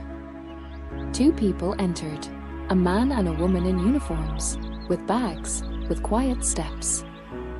They didn't look at Meyer, didn't look at Leo, who'd woken at the doorbell sound and now stood in the living room doorway, gripping the frame. Looked only at David, professionally, without pity, without fear. They worked quickly, silently. One checked pulse, at the neck, wrist, temple. The other produced documents, forms, pen, stamp. Filled them. Signed. Offered Meyer the pen, for her signature. She took it. Signed, with a trembling hand, but signed. Returned it. Then they lifted him, carefully, onto a stretcher from their bag. Laid him evenly, placing a pillow beneath his head, the same pillow he'd slept on these past months. Covered him with a white sheet, to the chest, not the face. The face remained uncovered, for farewell. Meyer approached closer, looked at him, for the last time. Took his hand, kissed it, palm, fingers, wrist. Released it. Leo approached after her. Stood on tiptoe. Looked at his father. Closed eyes, lips with their dimple, mole on the neck. Extended a hand. Touched his father's cheek, for the last time. Then kissed his forehead, briefly, as adults kiss. "Goodbye, Daddy," he whispered. "I was good." The man nodded to the woman. They lifted the stretcher, carried it toward the exit, slowly, carefully, as one carries something fragile. Meyer and Leo followed, to the door. Eleanor remained in the living room, watching them depart. The door closed. The lock clicked. Silence. Not the silence that had existed these past weeks, filled with presence. Another. Empty. True. The kind containing no hope for the next inhalation, the next morning, the next daddy, I built a castle. Meyer stood beside the closed door. Didn't weep. Didn't move. Just stood until darkness fell beyond the window. Until birds fell silent. Until the world sank into night silence. Then she turned, walked to the living room, sat on the sofa, the same one where he'd slept his final nights. Looked at the armchair by the door, empty, with a dented cushion, a blanket thrown over the back. On the small table beside it, a mug with cold tea, a glass with water, Leo's drawing with circles above the heads. She took the drawing, unfolded it, looked at the three figures. Large, Daddy; medium, Mommy; small, himself. All holding hands. Above their heads, circles. Yellow, with short rays. Not suns. Just circles. She folded the drawing carefully, along the creases Leo had made. Placed it in her robe pocket. Rose. Approached the window. Looked at the birch tree by the entrance, black and night, leafless, but living. And knew. He had departed, but hadn't taken everything. Left the birch tree by the entrance, the drawing with circles, the warmth of a palm on his son's head in the middle of the night. Left what cannot be buried. Memory. Gesture. Love that doesn't die with a person. Leo approached closer. Stood beside his mother at the window. Took her hand. Squeezed, firmly, like an adult. Mommy, he whispered softly. Yes. Will Daddy come back? No. Will I remember him? Always. Leo nodded. Didn't weep. Just nodded, like an adult accepting an answer. They stood like that, at the window, hand in hand, watching the birch tree in night. Behind them, an empty armchair. Behind them, silence. But ahead, tomorrow. And the day after. And the day when Leo would learn to tie shoelaces unaided. And the day he'd start school.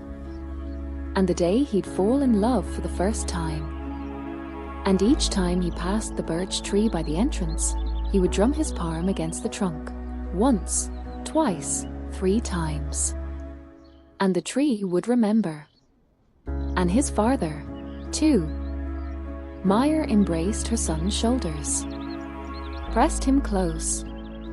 Didn't speak. Just embraced, firmly, for a long time, as one embraces those no longer lost. Beyond the window the moon rose. The birch tree cast a long shadow, toward the entrance, toward the window, toward them. Meyer watched that shadow. Watched until it dissolved in morning light. And knew. He had departed. But we remained. And this, too, was love. The first days after David's departure passed in strange, almost unreal silence. Not the silence following an argument or tears, thick, tense, awaiting release. But the silence of emptiness. The apartment remained unchanged, same walls, same sofa, same armchair by the door with its dented cushion, yet something essential had vanished from the air. The quality that made space feel alive. Meyer noticed it in small things.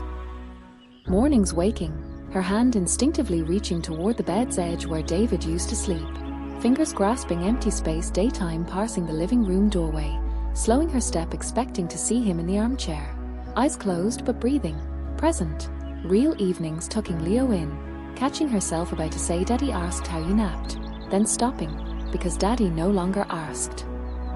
Daddy no longer did anything. The armchair by the door remained in place. Maya didn't move it the first 3 days, not from sentimentality, but because she couldn't bring herself to touch it. The armchair had become a boundary between before and after. As long as it stood where it had these past months, the world retained a semblance of order. Removing it meant acknowledging. He was gone. And she wasn't ready for that acknowledgement. Leo processed the change differently. For him, his father's absence wasn't abstraction, it was physical sensation. Empty space on the footrest during evening stories, cold cushion in the armchair when he pressed his cheek where his father's hand used to rest, silence replacing the soft snore he'd fallen asleep to these past months. But the child asked no questions. Didn't ask, "Where is Daddy? When will he return? Why won't he wake up?" Simply lived, with this emptiness inside him, like a new organ that ached yet which he was learning to carry. He began visiting the armchair each morning. After breakfast, before preschool resumed a week after the funeral, Eleanor walking him there hand in hand. Leo entered the living room, sat on the footrest, and watched the empty armchair. Sometimes he placed a toy on the seat, the truck with the missing wheel, the plush dinosaur with the detached arm, a drawing made that morning. Sometimes he simply sat, a minute, 5, 10, then left without words. Eleanor observed from the kitchen but never interfered. Never said he won't return, never suggested let's move the armchair. Just watched, and knew. The child was saying goodbye. Not all at once. Drop by drop. Each morning, another drop. Meyer couldn't bear witnessing these rituals.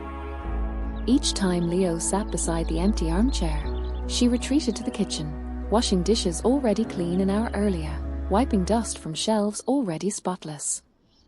She moved, to avoid thinking, to avoid feeling, to avoid breaking completely. Because she knew, if she stopped, if she sat beside her son at that armchair and wept, she wouldn't rise again. Not today. Perhaps never. Eleanor assumed full control of household routines. Rose before everyone, at 6, as she had during 40 years teaching school. Made oatmeal for Leo, tea for her daughter, coffee for herself. Cleaned the apartment, not hastily as Meyer had these past months, but thoroughly.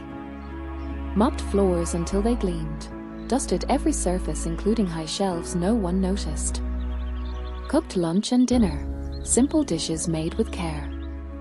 Chicken soup David had loved, potatoes with stewed meat Meyer favored, semolina porridge with butter in the center Leo adored. She ate little herself, a few spoonfuls to avoid upsetting her daughter, but ensured everyone ate fully. Especially Leo. If the boy left food, Eleanor didn't scold or coax. Simply sat beside him until he finished, silently, calmly, without pressure. She never lectured Meyer about grief. Never advised you must live on, never reminded he'd want you happy. Simply remained nearby, physically, bodily, wordlessly. Sat at the kitchen table while Meyer washed dishes, stood by the window while Meyer stared into nothing, slept in the same room as her daughter so she wouldn't wake alone in the night. And in her presence lived not pity, but support. Quiet, reliable, unadorned. One night Meyer woke from a nightmare. Didn't recall its details, only sensation. Running through hospital corridors searching for David's room, every door locked. Woke with a scream trapped in her throat, heart hammering, palms sweating. Sat upright in bed, in darkness, alone. Wanted to call for her mother, but couldn't. A lump blocked her throat. And suddenly sensed someone had entered the room. Didn't hear footsteps, felt presence. Eleanor approached the bed. Sat beside her. Didn't embrace, knew her daughter couldn't bear embraces then. Simply placed her hand on Meyer's shoulder, heavy, warm, adult. Sat like that, until heartbeat slowed, until breathing evened, until tears dried on her cheeks.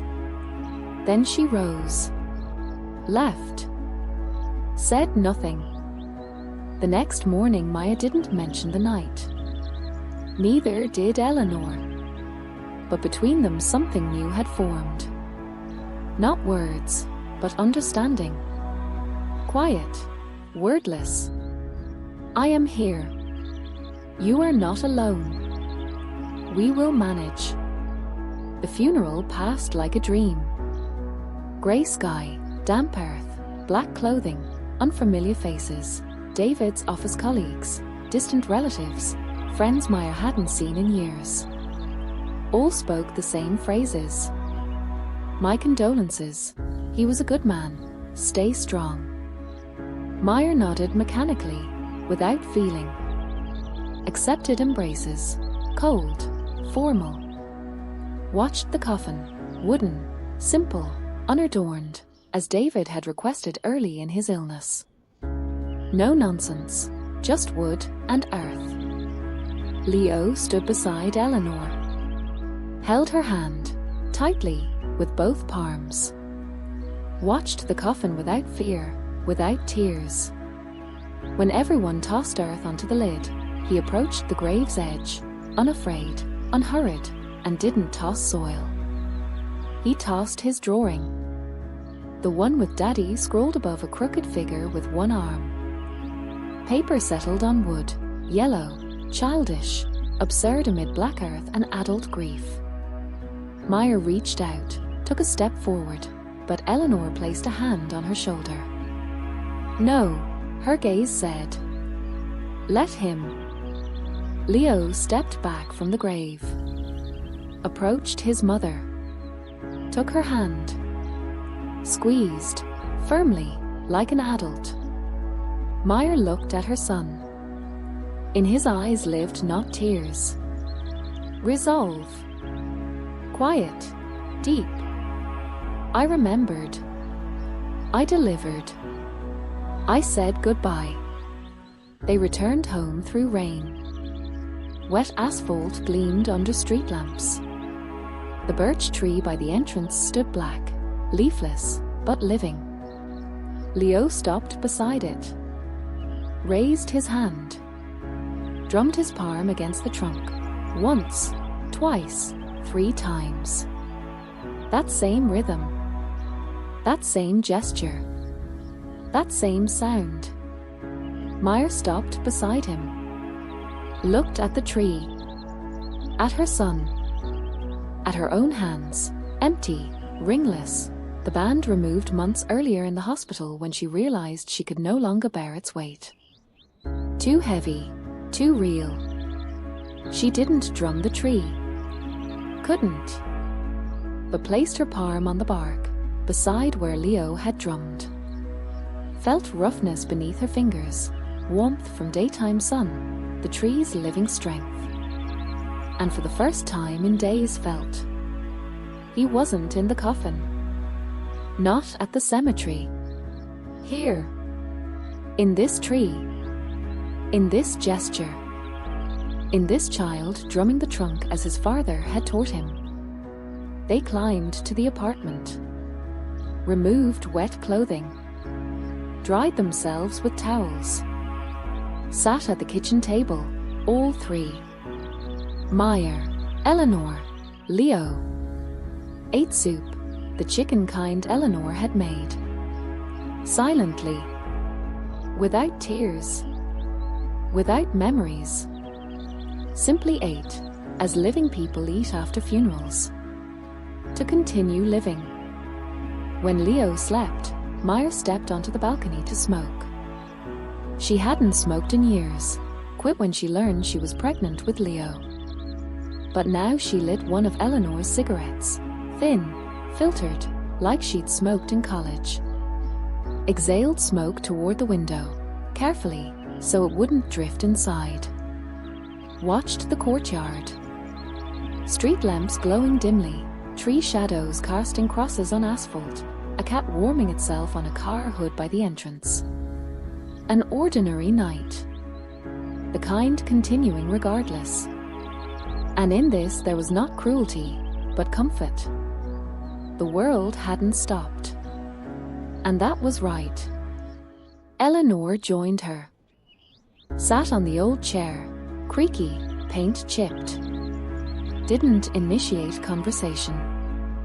Just sat, nearby, silently, without expectation. 10 minutes passed. 15. 20. Meyer smoked the cigarette to the filter. Dropped the butt into the ashtray. Tin. Stamped Sochi 87. I don't know how to live forward, she said softly. Not a question. A statement. Eleanor nodded. Not everything will be fine. I hear. I don't want to live forward. Eleanor nodded again. Not judging. Accepting. But Leo Meyer fell silent. Couldn't finish. Eleanor placed her hand on her daughter's knee. Heavy, warm, adult. You will live, she said softly. Not for yourself. For him. And later, for yourself. Not today. Not tomorrow. But you will. Meyer didn't answer. Just nodded, barely perceptibly. And for the first time in days felt possible. Not everything will be fine, but possible. They sat on the balcony until late night. Silently. Together. Beneath stars, unaware and unconcerned with David's death. And in that silence lived not despair. Not grief. Simply being together. Quietly, without words, without gestures. Simply breathing the same air. And knowing. You are not alone. The next morning Meyer rose first. Not because she wanted to, because she couldn't remain lying down. Walked to the living room. Stopped before the armchair by the door. Looked at it, long, attentively, as one regards what one intends to release. Then she approached. Gripped the backrest. Pulled, heavily, the armchair groaned in protest. Dragged it to the corner of the living room, beneath the window, away from the door. Not removed entirely. Not carried to the balcony. Simply relocated, 2 meters. Yet those 2 meters span the distance between was and isn't. Leo woke later. Emerged from the nursery, barefoot, in pajamas, hair tousled. Stopped at the living room threshold. Looked at the armchair, in its new place beneath the window, a sunbeam warming its seat. Looked at his mother, standing nearby, eyes swollen but tearless. Approached. Sat on the footrest, still in its old place by the door. Looked at the empty space where the armchair had stood. Then at his mother. And nodded, once. Briefly. I understand. Then he rose. Walked to the kitchen, to eat oatmeal. Meyer remained in the living room. Sat on the sofa, the one where David had slept his final nights. Looked at the armchair in the corner, empty, yet not dead. At the small table beside it, with a mug holding dried tea, with Leo's drawing carefully folded along its creases. At the window, beyond which stood the birch tree, white, crooked, living. And for the first time in days thought not about whom she'd lost, but whom she'd preserved. Her son drumming the tree, her mother sitting in the kitchen making soup herself. That 32-year-old Meyer who'd once loved reading until 3 a.m., drinking black coffee, arguing about films until hoarse. That woman still existed somewhere inside. Not vanished. Simply hidden, beneath grief, beneath exhaustion, beneath fear. But she was there. and one day she would emerge into light. Not today, not tomorrow, but she would. Eleanor entered the living room with a mug of tea, set it on the small table beside Meyer, sat on the sofa, didn't initiate conversation, just sat, me by, silently, without expectation. Beyond the window the sun rose. The birch tree cast a long shadow, toward the entrance, toward the window, toward them. Meyer watched that shadow, watched until it shortened beneath the climbing sun, and knew he had departed, but we remained. And this, too, was love. One night 2 weeks after the funeral, Leo woke from a nightmare. Didn't cry, simply sat upright in bed, staring into darkness. Then rose, walked to the living room, barefoot, in pajamas, hair tousled.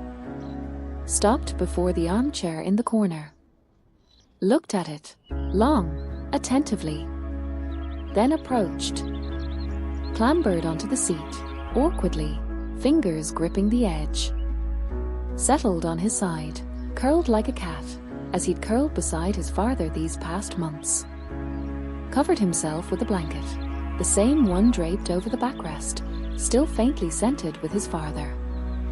Weakly, nearly imperceptibly, but recognizably, Meyer woke from silence. Not from cries, not from weeping, from silence. Rose. Walked to the living room. Saw her son sleeping in the armchair, small, fragile, truck clutched in his hand. Didn't wake him. Simply approached. Leaned down. Kissed his forehead, briefly, without sentiment. Adjusted the blanket over his shoulders. Returned to bed. Morning came. Leo woke in the armchair. Sat up, sleepily, hair tousled, truck in hand. Looked around. Saw his mother at the kitchen table with a mug of tea. Approached. Sat beside her. Took a spoon. Began eating oatmeal, slowly, stirring sugar into the white mass. And whispered softly, "I dreamed of Daddy." Meyer stilled. Looked at her son. He was waiting for me by the door. Like before. She didn't say it was just a dream. Didn't say Daddy's in heaven. Just nodded. Once. "I hear." Leo continued eating. Then lifted his eyes. And then I came. And he smiled. And said, "You were good." Meyer didn't say he's proud of you. Didn't say he's always with you. Simply placed her hand on his head, warm, alive, real. Caressed once, from crown to nape. Leo smiled, not broadly. At the corners of his mouth. The way David smiled when satisfied.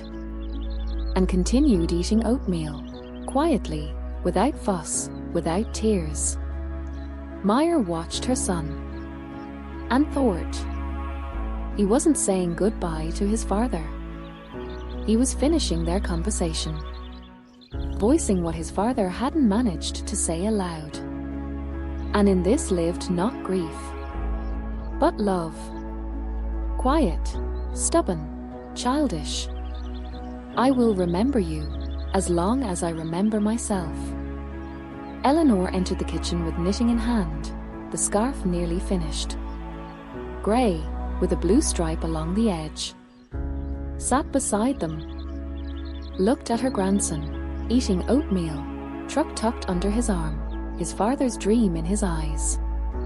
Smiled, thinly, at the corners of her mouth. And in that smile lived everything. Grief that would never depart, love that would always remain, and hope, not loud, not pompous, but quiet, like first sunbeams after a long night. Meyer rose, approached the window, looked at the birch tree by the entrance, white, crooked, living. Placed her palm on the glass, cold, clean, real, and whispered soundlessly, lips moving without sound. I was good too. Behind her, her son ate oatmeal. Behind her, her mother knitted a scarf. Behind her stood an empty armchair, yet not dead. Because a child had slept in it the previous night. Because a father had sat in it. Because it remembered. And in that memory lived not pain, not nostalgia. Life. Quiet, stubborn, real. The kind continuing, without him, but with him. Because love doesn't die with a person. It remains, in the birch tree by the entrance, in the drawing with circles, in a child's gesture drumming the trunk. Once, twice, 3 times. And each time, his father answered. Winter passed. Long, white, soundless. Snow settled heavily on the birch tree's branches by the entrance, the trunk whitened with frost, bark cracked into a fine net, like skin on fingers after washing without gloves. Leo walked past the tree each day to and from preschool, but didn't stop. Didn't drum the trunk. Simply passed, sometimes brushing the bark with his fingertips, as if checking. Are you still here? The tree remained silent. Trees keep silence in winter. But it stood. Didn't break beneath snow. Didn't dry from cold. Simply waited, as they all waited. Meyer, Leo, Eleanor, who returned home a month after the funeral yet called every Sunday and arrived every other weekend with pies and the scent of lavender. Meyer learned to live as two. Not immediately. The first weeks after Eleanor's departure, she woke nights in panic. Her son breathing evenly in the nursery, the apartment quiet, and she, alone. She'd rise, walk to Leo's room, stand beside his bed, count his inhalations, 15, 16, 17, until her heart stilled. Then return to her bed, wide, empty, still carrying David's scent slowly fading from pillows and sheets. She'd lie with open eyes until dawn. Didn't think of death. She'd grown accustomed to that during David's final months. She thought of the future. Walking Leo to school, explaining algebra, listening to first love confessions, seeing him off to army or university. All these moments, without a father. Without the one who should have shared them. But one morning she woke and realized. Panic had vanished. Her heart beat evenly. Her hands didn't tremble. She rose, walked to the kitchen, made oatmeal for Leo and tea for herself. Sat at the table. Watched her son, eating oatmeal, milk on his cheek, truck under his arm. And for the first time in months thought not how will I live without him, but how will we live forward. Not I, we. And in that word lived not despair. Hope. Quiet, unadorned, but real.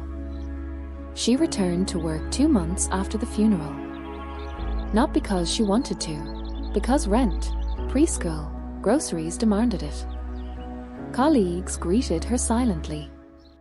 No embraces, no my condolences, just nods in hallways and coffee placed on her desk without questions. Her boss called her to his office, said take what you need, signed papers for part-time work. Meyer sat at her desk and watched the window. Foreign roofs, foreign trees, foreign lives continuing without David. And for the first time in long months she wept, not at home, not in the bathroom, but here at work with colleagues beyond the wall. Wept quietly, without sobs, tears dripping onto the keyboard. Then wiped her eyes with her sleeve, opened a document, and began reading. Words settled in her mind. The world didn't collapse. She managed. Leo grew. Not as children usually grow, in leaps, with plateaus and spurts, but as if trying to reclaim the time he'd spent small beside a dying father. He learned to tie shoelaces in a week, crookedly, but he tied them. Stopped fearing darkness, now fell asleep alone with a nightlight but without his mother beside the bed. Spoke in 5 or 6 word sentences, sometimes argued with teacher Tanya about who should play with the truck first, sometimes Fort Max over building blocks. He was an ordinary child. Not that boy whose father died. Just Leo, with dinosaurs on his pajamas, a scab on his knee, a love for sweet oatmeal and hatred of tomatoes. But evenings when Meyer tucked him in, he sometimes asked, "Mommy, does Daddy see me?" She never lied about angels or heavens. Never frightened him with eternal darkness. Spoke truth as she could, no.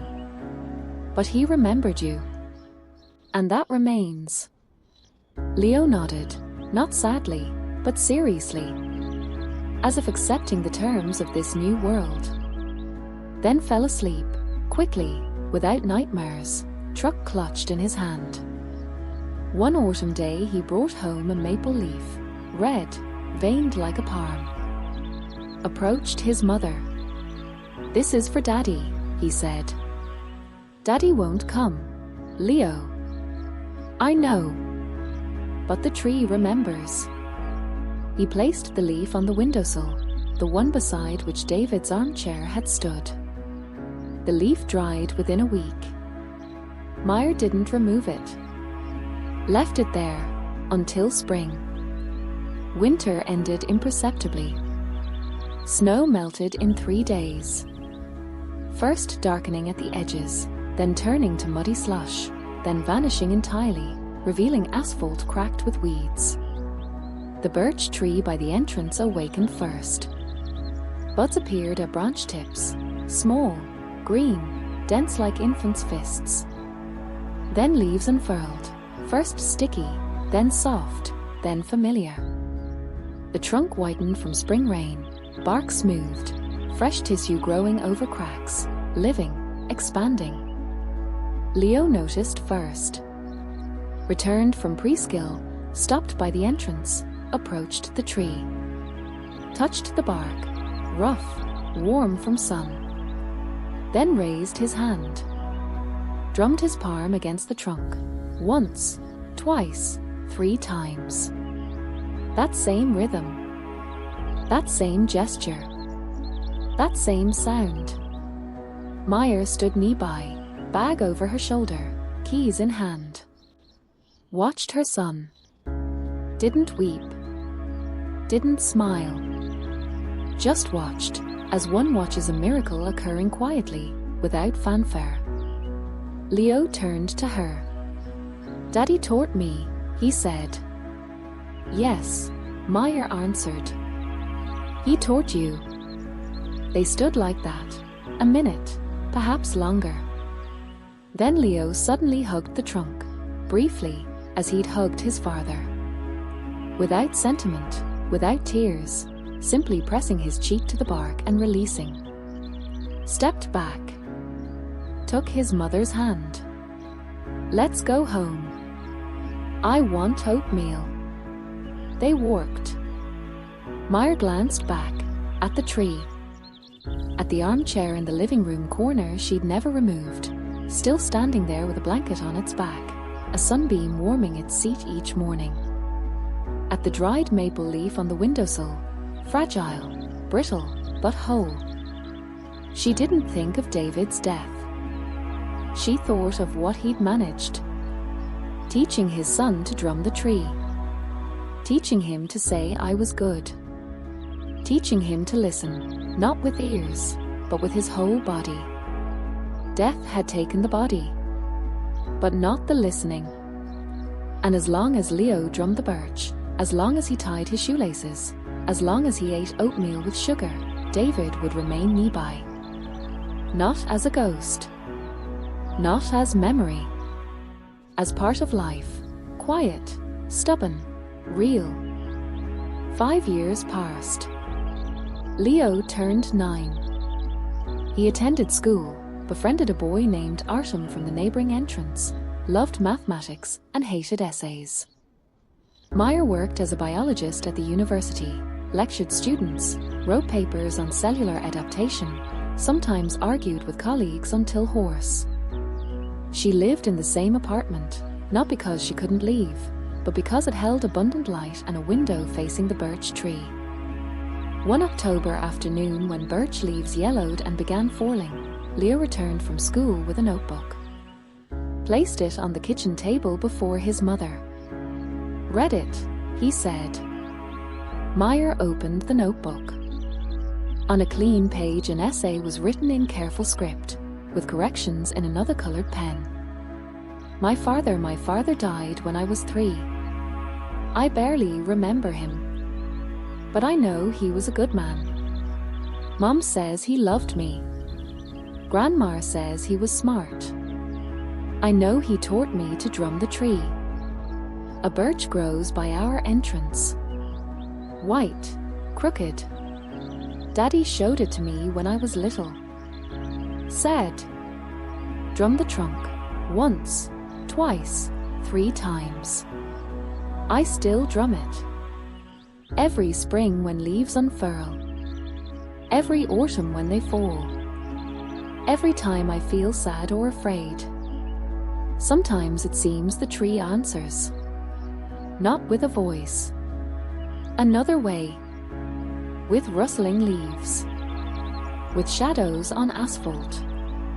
With the scent of bark after rain. Mom says Daddy doesn't hear me. But I think differently. I think he hears. Not with ears. With his heart. Because the heart remembers longest. I don't know where he is now. In heaven or under earth or nowhere. But I know one thing. As long as I drum the birch, his knee by. And that's enough. I was good. He would be proud. Meyer closed the notebook. Looked at her son. In his eyes lived not tears. Certainty. Quiet. Deep. I remember. I transmit. I live. She didn't say you wrote well. Didn't say he'd be proud. Simply embraced him, firmly, for a long time, as one embraces those no longer lost. Then she rose. Walked to the living room. Sat in the armchair by the window, the same one, with worn upholstery. Looked at the birch beyond the glass, yellow, autumnal, living. Placed her palm on the armrest, where his hand had rested. And whispered soundlessly, lips moving without sound. You were good. Beyond the window rain began falling. Drops tapped the glass, once, twice, 3 times. That same rhythm. That same gesture. That same sound. Meyer closed her eyes. Heard, not with ears, but with her body. His breath. His gaze. His hand on her head. And knew. He had departed. But hadn't taken everything. Left the birch by the entrance, the drawing with circles, the warmth of a palm on his son's head in the middle of the night. Left what cannot be buried. Memory. Gesture. Love that doesn't die with a person. Leo entered the living room. Sat beside her on the sofa. Didn't ask, are you crying? Didn't ask, do you miss him? Simply sat, knee by, silently, without expectation. Meyer opened her eyes. Looked at her son. At his profile, resembling David's. Same eyebrow curve, same dimple on the chin, same long dark eyelashes. Smiled, thinly, at the corners of her mouth. Leo turned to her, smiled in return, the same way. They sat like that until rain ceased beyond the window, until sun emerged from behind clouds, until the birch glistened from droplets, every branch, every leaf, every centimeter of white trunk. Then Leo rose, approached the window, looked at the tree. "Let's go drum it?" he asked. Meyer nodded, rose, took her son's hand. They left the apartment, descended the stairs, exited the entrance, approached the birch. Leo raised his hand, drummed his palm against the trunk, once, twice, 3 times.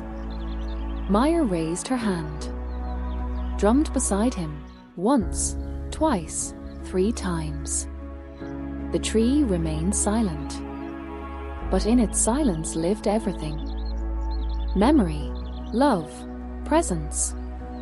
What remains when words depart? What doesn't die with a person? They stood by the tree, mother and son, hand in hand, beneath an autumn sky. Behind them, an apartment with an empty armchair by the window. Ahead, life. Long, complex, but real. And within that life, him. Not as memory, as part. Quiet, stubborn, eternal. Once, twice, 3 times. And each time, an answer. Afterward. For children who changed how we live, this story began with a question. What do children teach us about the end of life? We assume wisdom flows downward, from adult to child. But sometimes it flows upward. Sometimes a 3-year-old boy, armed only with a gesture and stubborn love, rewrites our understanding of presence. Leo didn't cure his father's illness. He didn't delay death. He did something quieter and more radical. He taught a dying man that being heard requires no words. That love persists not in grand declarations, but in small repetitions. A palm drumming bark, a hand resting on a head, a child saying "I was good" into the silence where no answer comes. And in doing so, he changed how we live with loss. Not by forgetting, not by moving on, but by building altars in ordinary places. A tree by an entrance, a scar on bark, a rhythm of 3 taps. These become our liturgy, our way of saying, "You are gone, but not absent. You left your body, but not your imprint." Children like Leo don't offer comfort. They offer continuity. They remind us that grief isn't a problem to solve, but a relationship to maintain. And the most enduring relationships aren't built on words. They're built on gestures repeated until they become ritual. Until they become prayer. The birch tree still stands by that entrance. Leo still drums it, now as a teenager, soon as an adult. And each time his palm meets bark, something happens that medicine cannot explain. The dead return. Not as ghosts, not as memories, but as participants in a conversation that never ended. This is the child's gift. He taught us that love outlives language, that presence outlasts pulse, that the deepest listening happens not when we speak, but when we stay. And sometimes, just sometimes, that is enough.